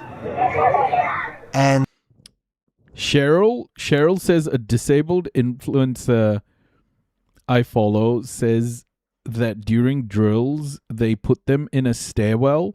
Not all people can get out of a crumbling building. Oh, and these are tall buildings too, man. These are tall as fucking buildings. This is like, I hope the death toll doesn't climb anymore. I'm just looking at the situation, guys. I think this is a fucking massacre. And out of the rubble, hope. US officials have already pledged their support in ongoing efforts to find the missing and to provide humanitarian assistance. Perry Wilton, Al Jazeera. Norris Soto is joining us on the phone from Caracas. And Norris, we're seeing some extraordinary pictures of the devastation that's been caused there in Perry's report. Just walk us through, if you can, the moment that these back-to-back earthquakes struck. What did you experience on the ground in Caracas? Well, the first thing I would say, it was a very shocking situation. Just to give you a picture of what was going on in Caracas, we were in a public holiday. So basically, everybody was at home. I was at home. We were watching the World Cup, like a regular holiday. And then we felt this huge movement, this huge shock after this earthquake, or the minute this earthquake was happening, and then I'll just look. All I could see was shattered glasses. Some of my the structure of my building was fractured right in the middle, and after this happened, people were floating to the street, trying to get out of the apartment, trying to get out of their houses. And what I can say is that we were not prepared for what happened today. This is a very critical situation. We are all in a shock. People are still trying to process and to understand what just happened to us today. Norris, many of our viewers around the world won't have experienced anything like what you and the people of Caracas have experienced. Can you describe to us what it feels like to be caught in the middle of something like that? Like I said, it's a shock. You are not really sure Buffy. of what to do, even if we are informed. Yes, if we read about what to do in an earthquake situation or in a natural disaster situation, nothing that you can read prepares you for this. You feel like the earth beneath you is shaking, and you're not sure if you're going to make it, if something worse is going to happen. It's a shocking and a frightening situation for anybody. This is not something that I would wish to another person. I know that is an area where it does occasionally get movements of earth and earthquakes and so on, but you were saying earlier that this came as a complete surprise to everybody. So there was no indication, there was no pre-warning that this was going to happen. As far as you were aware, it simply came out of the blue. I want to bring in William Barnhart, who is from the United States. Venezuelans are not used to having this kind of Thanks so much for your time. Talk us through what you saw in your charts. Was in 1970. Yeah, this is a situation of two really more than potentially 50 years ago. Most of us weren't even alive when this happened.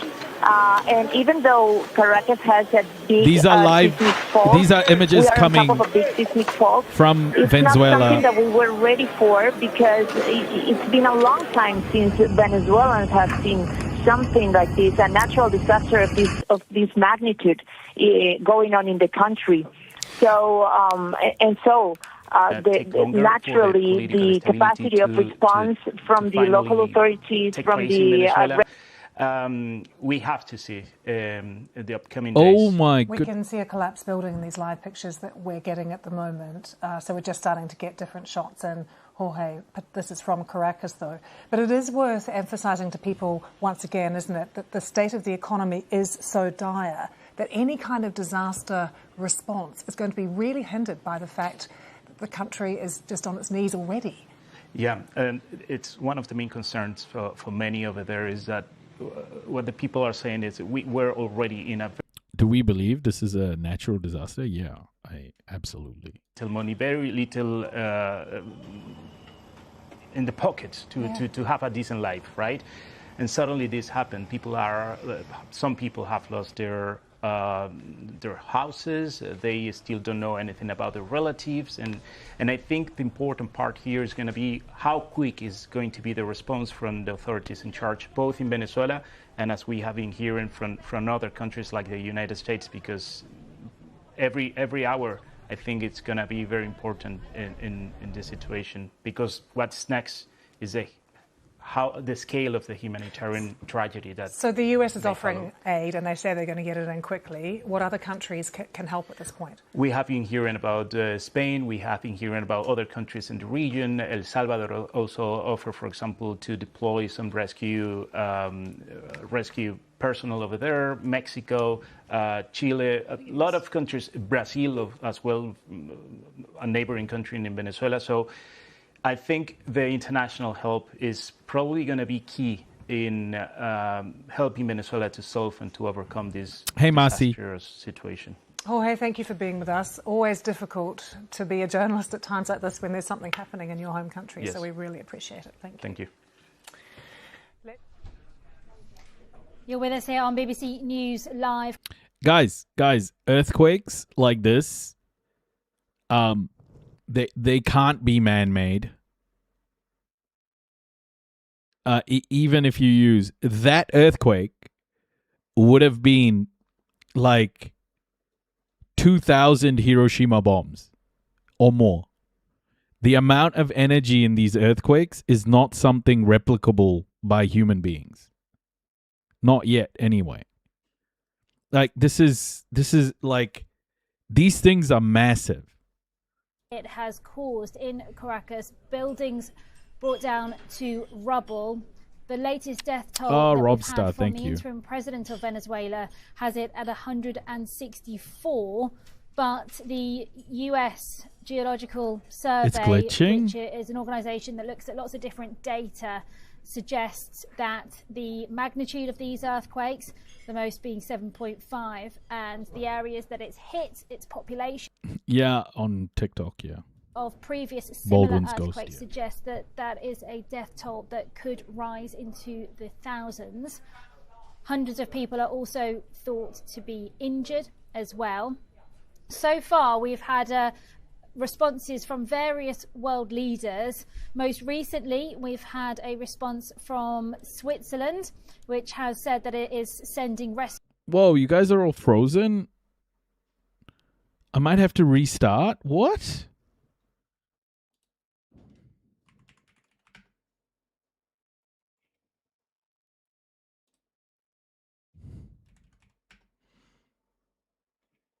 Oh, I'm back? Okay. People are still being searched for amongst many of the collapsed buildings. I'm back. A lot of the pictures we have live at the moment are from the capital, Caracas, because some of the areas closer to the epicenter are difficult to reach. Some of them are more rural, and there's also an issue with connectivity. That's good, Zero. There's website monitoring services looking at how connectivity has dropped and been blocked because telecommunications has been down, and also in any given trust me on this, time, even it's frozen off and on. Oh, what the heck? What the heck is going on? Hold on, let me just see if I can close a few things.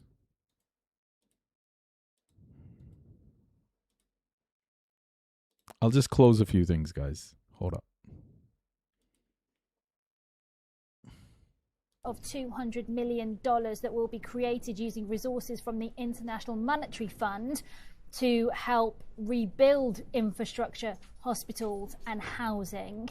And we have heard, he was speaking in Bahrain there to discuss the peace deal in relation to the US and Iran, but we have heard from the US Secretary of State Marco Rubio, who also pointed towards both the short-term and longer-term relief and rescue and rebuilding efforts. Let's have a listen to him.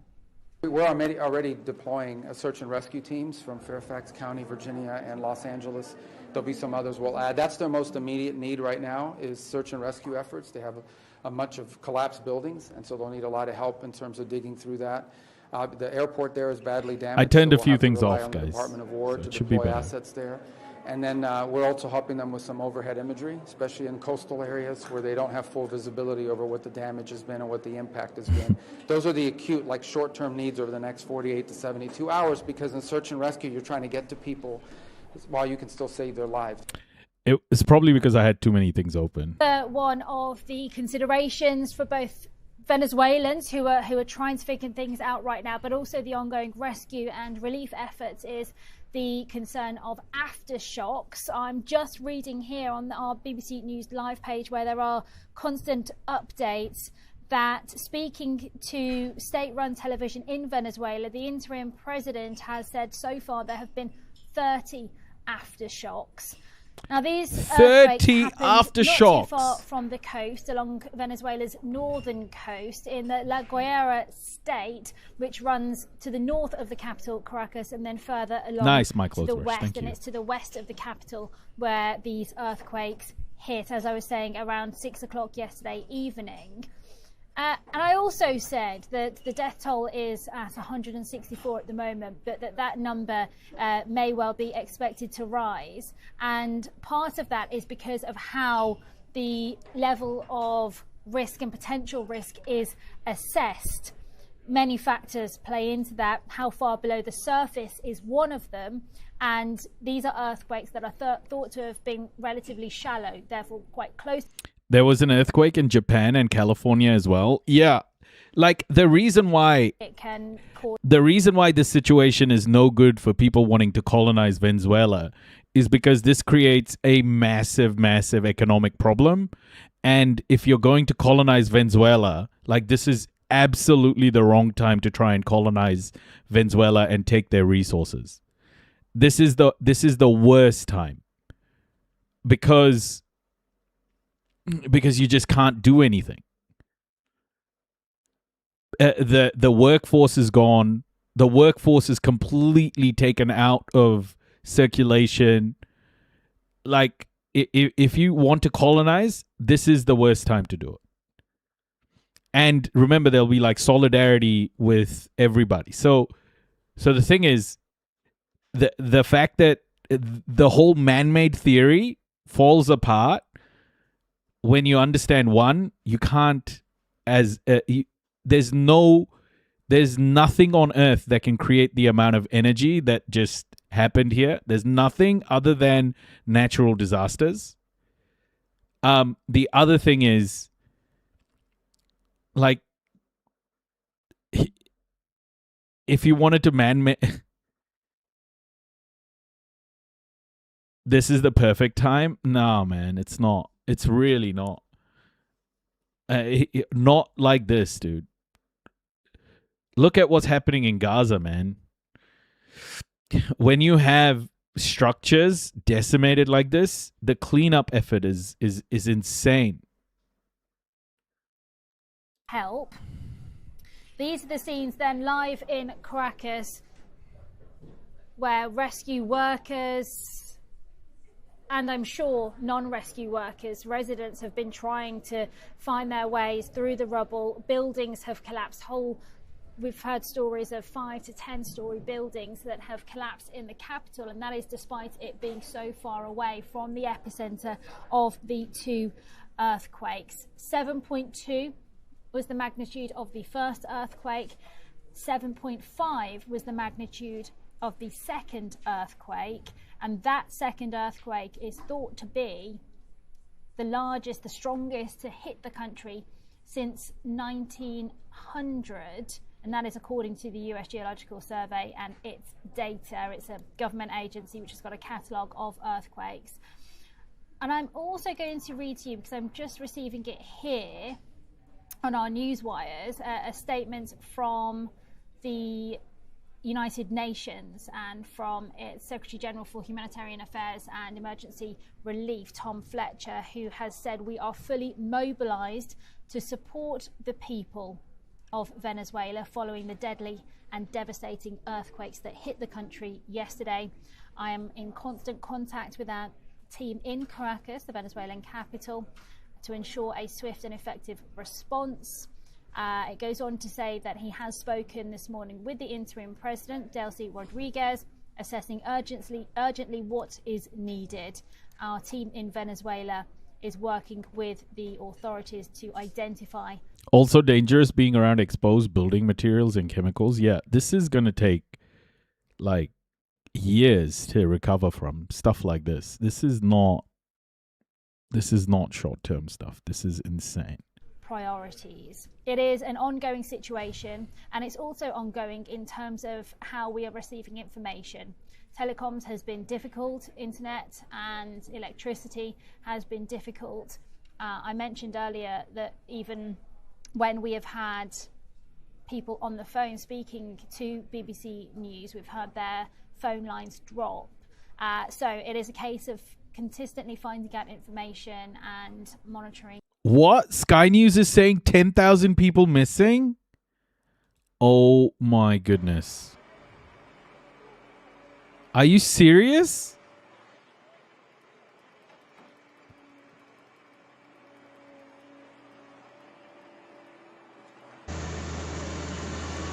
With me in the studio now is Jorge Perez from BBC Mundo, who is Venezuelan, and Jorge, you know the area that we've been looking at over the last couple of hours or so in the live pictures coming into us. We'll just show those. We can see here rubble, destruction, volunteers, rescue workers. Talk us through this area. Well, actually, when everything happened, I was just texting a friend that lived around this area, and he told me there's an earthquake. It's shaking 10,000. very strong, and immediately he shared some pictures of the area, and I could see some cracks in his building. I said, well, it was quite serious. I mean, we are sort of used to these type of events because Venezuela is a seismic region, but not as strong as this one.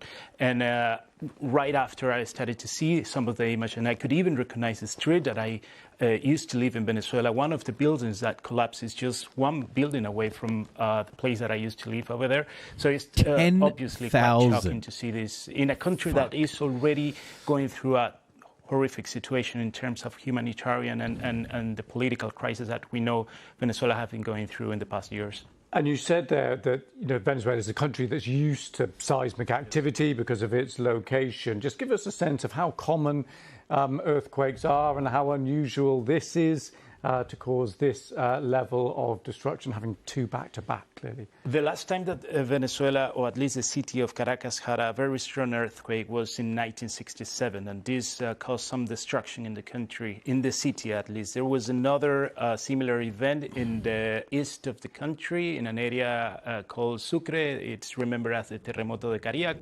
Yeah, I think Baldwin's goes, I get what you're saying. It's the type of event, as I'm telling you, it's common. If you live over there, you're going to... Yeah, like this is the perfect time for the IMF to dip in and make terrible deals for the people. It was a double earthquake. It was separated by 39 seconds, about less than a minute. You're right. From one to the other one. And the second one was actually stronger. And what the concern right now is... There's a lot of attention in Caracas, but what about the countryside? What we have been seeing in other cities inside Venezuela, it's also horrendous. And you said there you were messaging friends just as this happened, and you've been in contact with people since then. What are people telling you? Well, actually, I just, before getting here in the studio, I was chatting with some friends. It's around 4:30 in the morning in Caracas, and they're still awake. They cannot sleep, obviously, not only because of the fear of going back to their apartments, but also because of the state of nervous that they are going through, right? They're telling me that there are some people sleeping in the cars, people sleeping in the streets. A lot of people cannot have information about their relatives. There's a problem of communications. The country, as we know, as we have informed before, has, for example, a very serious crisis with the electric network. So it is very common to have power outages almost every day. So between the lack of electricity and the problems in the communications networks because of the earthquake, well, some people haven't been able to contact their relatives. And it's also important to mention that there's around 8 million Venezuelans living abroad. As we know, this is one of the biggest diasporas in current times in the world. And, well, it's also a very stressful situation for those who live abroad and has been trying to contact their relatives in Venezuela.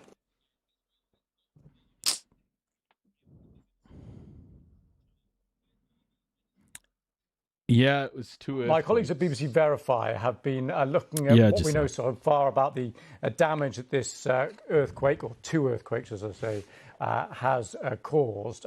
See if the US rushing to help. Yeah, they're going to. They're going to. That you've been going through and what that tells us. Yeah, our team have been sourcing, verifying, and then just trying to map dozens of these videos emerging on social media platforms that give us a sense of the scale of this destruction. Most of them are coming from urban areas around Caracas and those kind of nearby areas. That's over 100 miles away from the epicenter of these back-to-back earthquakes. Videos from inside Venezuela's main airport, you've been showing some of them earlier, show travelers fleeing, screaming. It appears they're shaken off their feet, parts of that airport roof seeming to collapse in around them. That airport now closed due to the serious damage that's been caused. On the streets of Caracas and on those nearby port cities just north, we can see some of these buildings clearly shaken, just about still standing, leaning precariously, and other ones just totally collapsed. And then just along the coast road, one hotel, a renowned hotel in La Guaira, Hotel Edwards. This was once a multi-storey beachfront property looking out on the Caribbean, now just the entrance and a pile of rubble behind it. And given the videos that you've been going through, we should say that there's a caveat here, which of course, in situations like this, internet connection can be a struggle. What do we know about what's happening? Yeah, there's a reason so many of these videos are coming from these kind of urban areas 100 miles away from the epicenter. The monitoring service NetBlocks, it says that connectivity levels across the country fell by about 40% after the earthquake hit. That's starting to climb up again. That was caused by power cuts and infrastructure damage. So as that internet connectivity begins to recover and rescue teams, you've just been talking about it there, make their way to these worst impacted areas, then we're going to get a real insight into the level of destruction closest to the epicenter of these back-to-back earthquakes. Let's update you on Venezuela. Many people are feared dead, hundreds injured after two powerful earthquakes struck within minutes of each other. Let's show you how the earthquake unfolded with the footage that we do have. Here's Aruna Iyengar. Emergency workers helped dig out the injured from collapsed multi-storey buildings in Venezuela's capital, Caracas. Residents were frantic, trying to find news of their loved ones. This footage was taken from inside a BBC reporter's flat in the city. Venezuela's main international airport was forced to close. A collapsed building in Chacao municipality. People outside shouted the names of relatives as rescuers climbed over the rubble.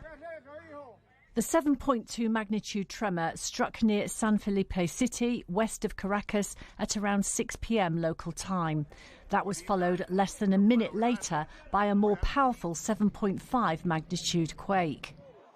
The full scale of this disaster could take days to uncover, with officials fearing the impact could lead to a high number of casualties. Aruna Iyengar, BBC News. Let's bring in Jared, who joins us from New York. Jared, we've just Less than a taken minute. with Marco Rubio, who was Less speaking than in a Bahrain, minute. giving a live press conference, saying the US response is going to be big, fast and effective. But what details do we have? How is the US going to help?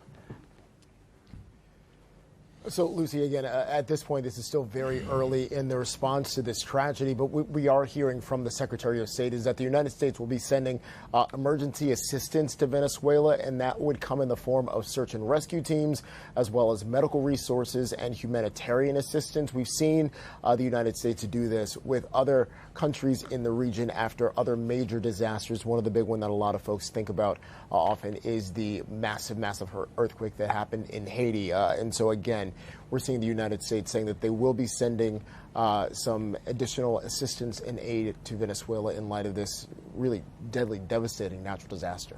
And how is the relationship right now, Jared, between President Trump and Delcy Rodriguez? Yeah, that's interesting because, again, all of this is happening after a pretty seismic shift in the political scene in Venezuela as well at the hands of the United States. President Trump, in a post that he put about this overnight, said that, quote, "We will be there for our new and great friends," showcasing their... Guys, trust me, if you were in Venezuela right now and your whole world was blown to pieces like this, you wouldn't care who helped you, as long as someone helped you. No one's thinking about disaster capitalism right now in Venezuela. I can guarantee you that. They're all like, fuck, help me. So what can you do? What the fuck can you do?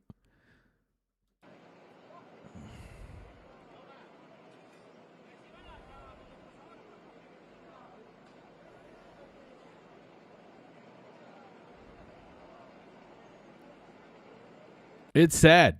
It's sad, but it is the way it is. Oh, man.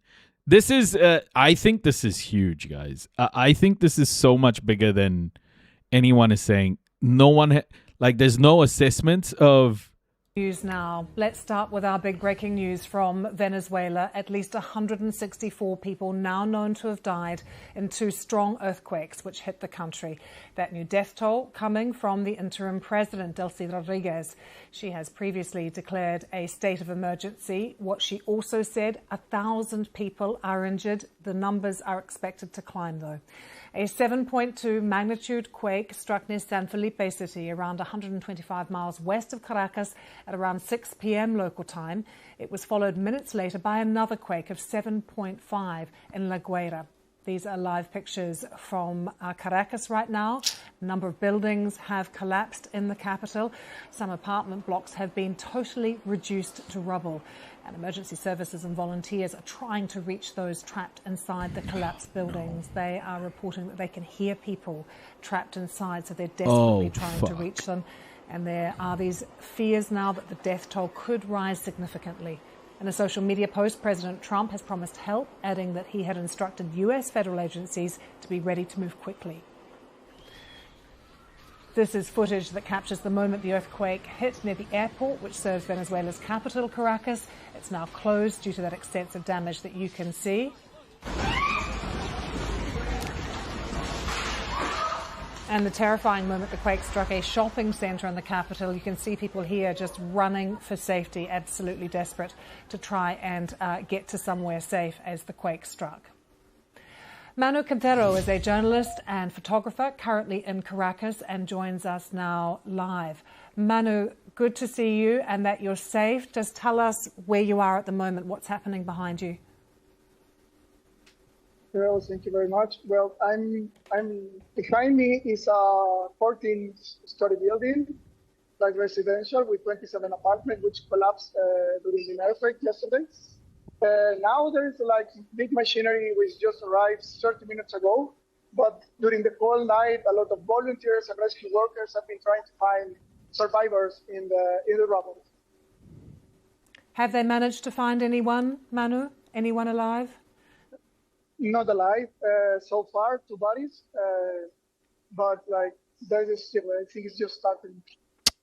Manu, it's a 15-story building. Do we know how many people were inside at the time? No, like one important detail is that yesterday was holiday here in Venezuela, so there was no people at work, no people at school, and it was 6 p.m. when the earthquake happened, so it's like pretty much time where people is back at home.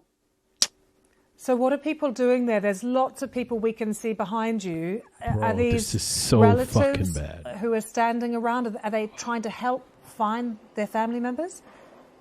Well, yeah. Here on the right, there is like people who used to live here in this complex, and they're trying to see what they can do for their relatives. If there's someone there.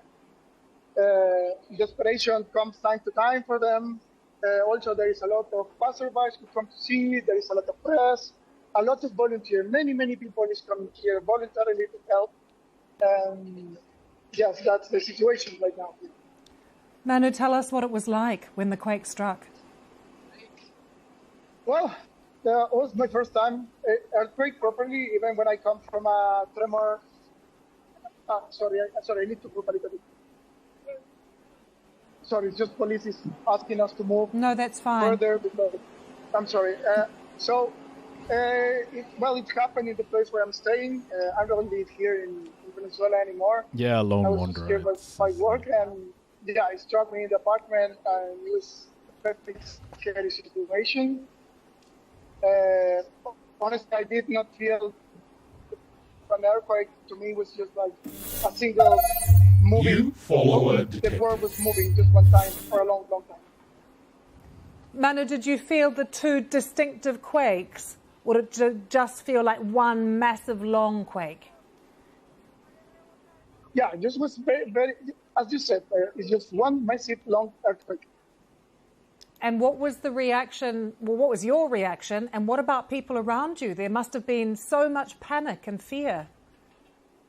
Well, yes. Well, I don't know. Like we Living journalists, dead. Thank you for the I don't follow. know if we are shaped different or something. I just went down and started working. I knew that what happened was big, even when I did not see any, like the building fell down or something. I knew it was big. I experienced it, I feel it, and I knew. So I started working immediately. And what I saw as soon as I went out is just desperation from the people. A lot of people scared, many children, many pets, dogs and cats that were all on the street. It was very much chaos. And Manu, how quickly did you see authorities responding and coming to help? Well, in terms of like municipality, they react immediately. I can confirm, like at least here in this neighborhood,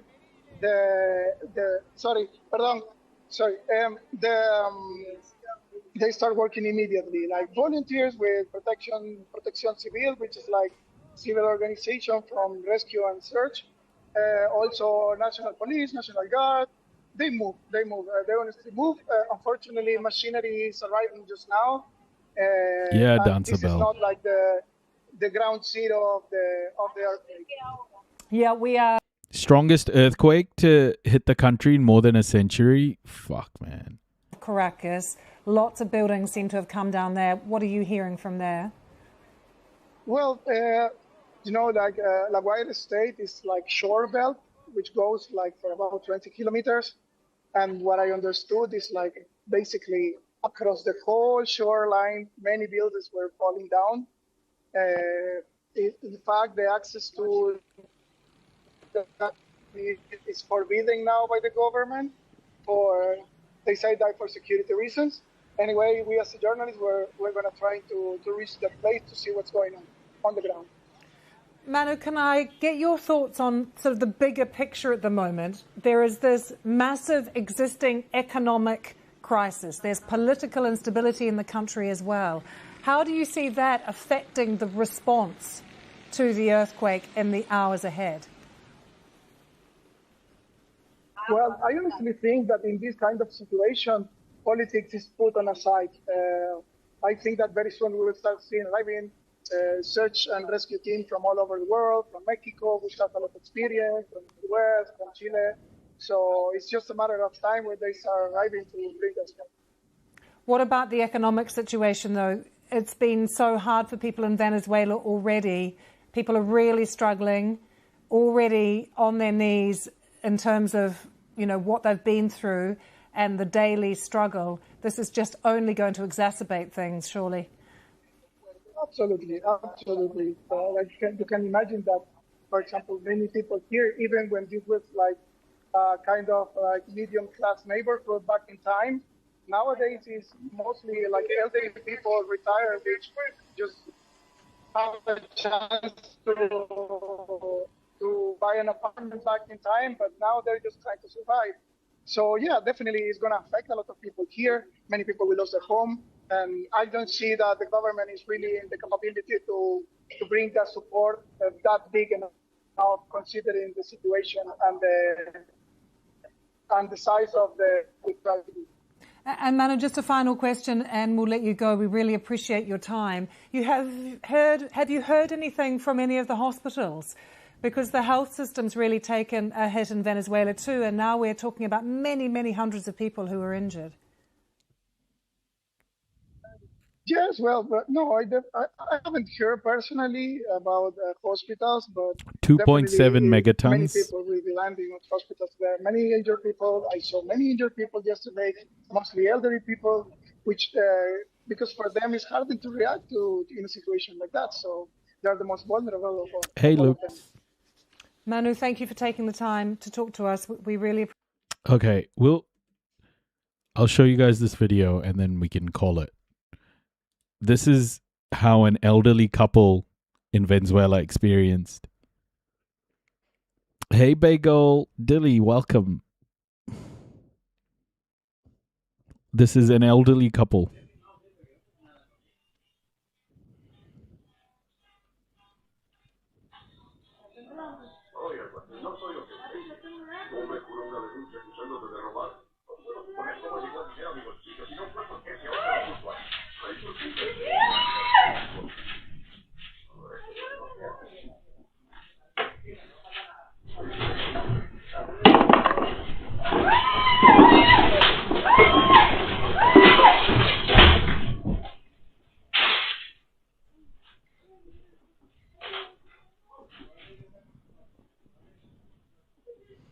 No, Dilly. The US isn't the cause of these earthquakes. No.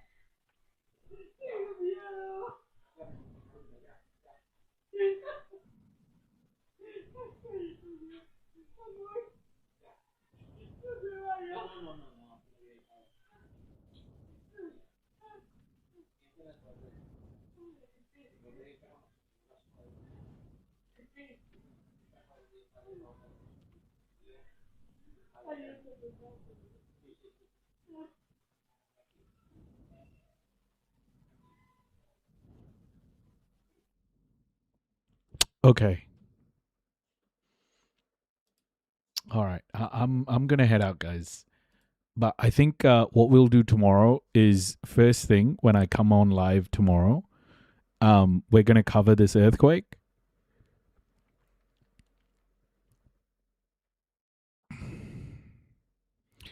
We're gonna cover this earthquake.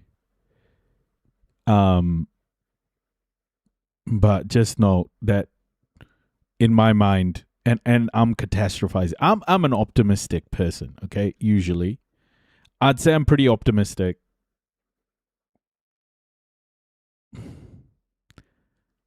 But I don't feel that good about this. Just like hearing that people would have been at home, it was at 6 p.m. It was a holiday. I think this is just mass death. But yeah, we'll see. We'll see how it looks tomorrow. But we definitely are going to keep an eye out on this and follow it.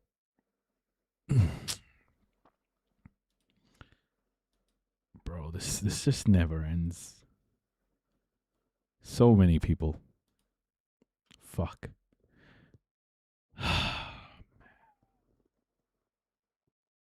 Who are we gonna raid Twitch? Yeah, this is gonna be just huge, guys. We should raid somebody. I suggest all of you go hug your families. Go give your families a cuddle.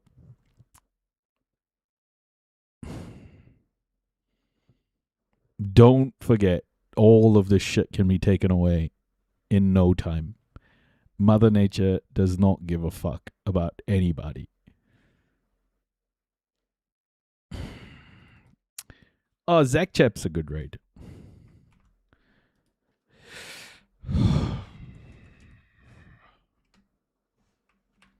Okay. So we'll catch up tomorrow. We'll follow this earthquake. I'm sure it's going to be I really hope it's not worse than what it is, but am I a conservative? No. Thank you so much, everybody. And it's always the poor who suffer the most. Yeah, exactly.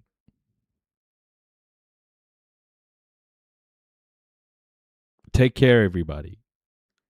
Sending love to every single one of you. If you know someone in Venezuela, I hope they're safe. Take care, everybody. Good night. And yeah, I'll see you all tomorrow.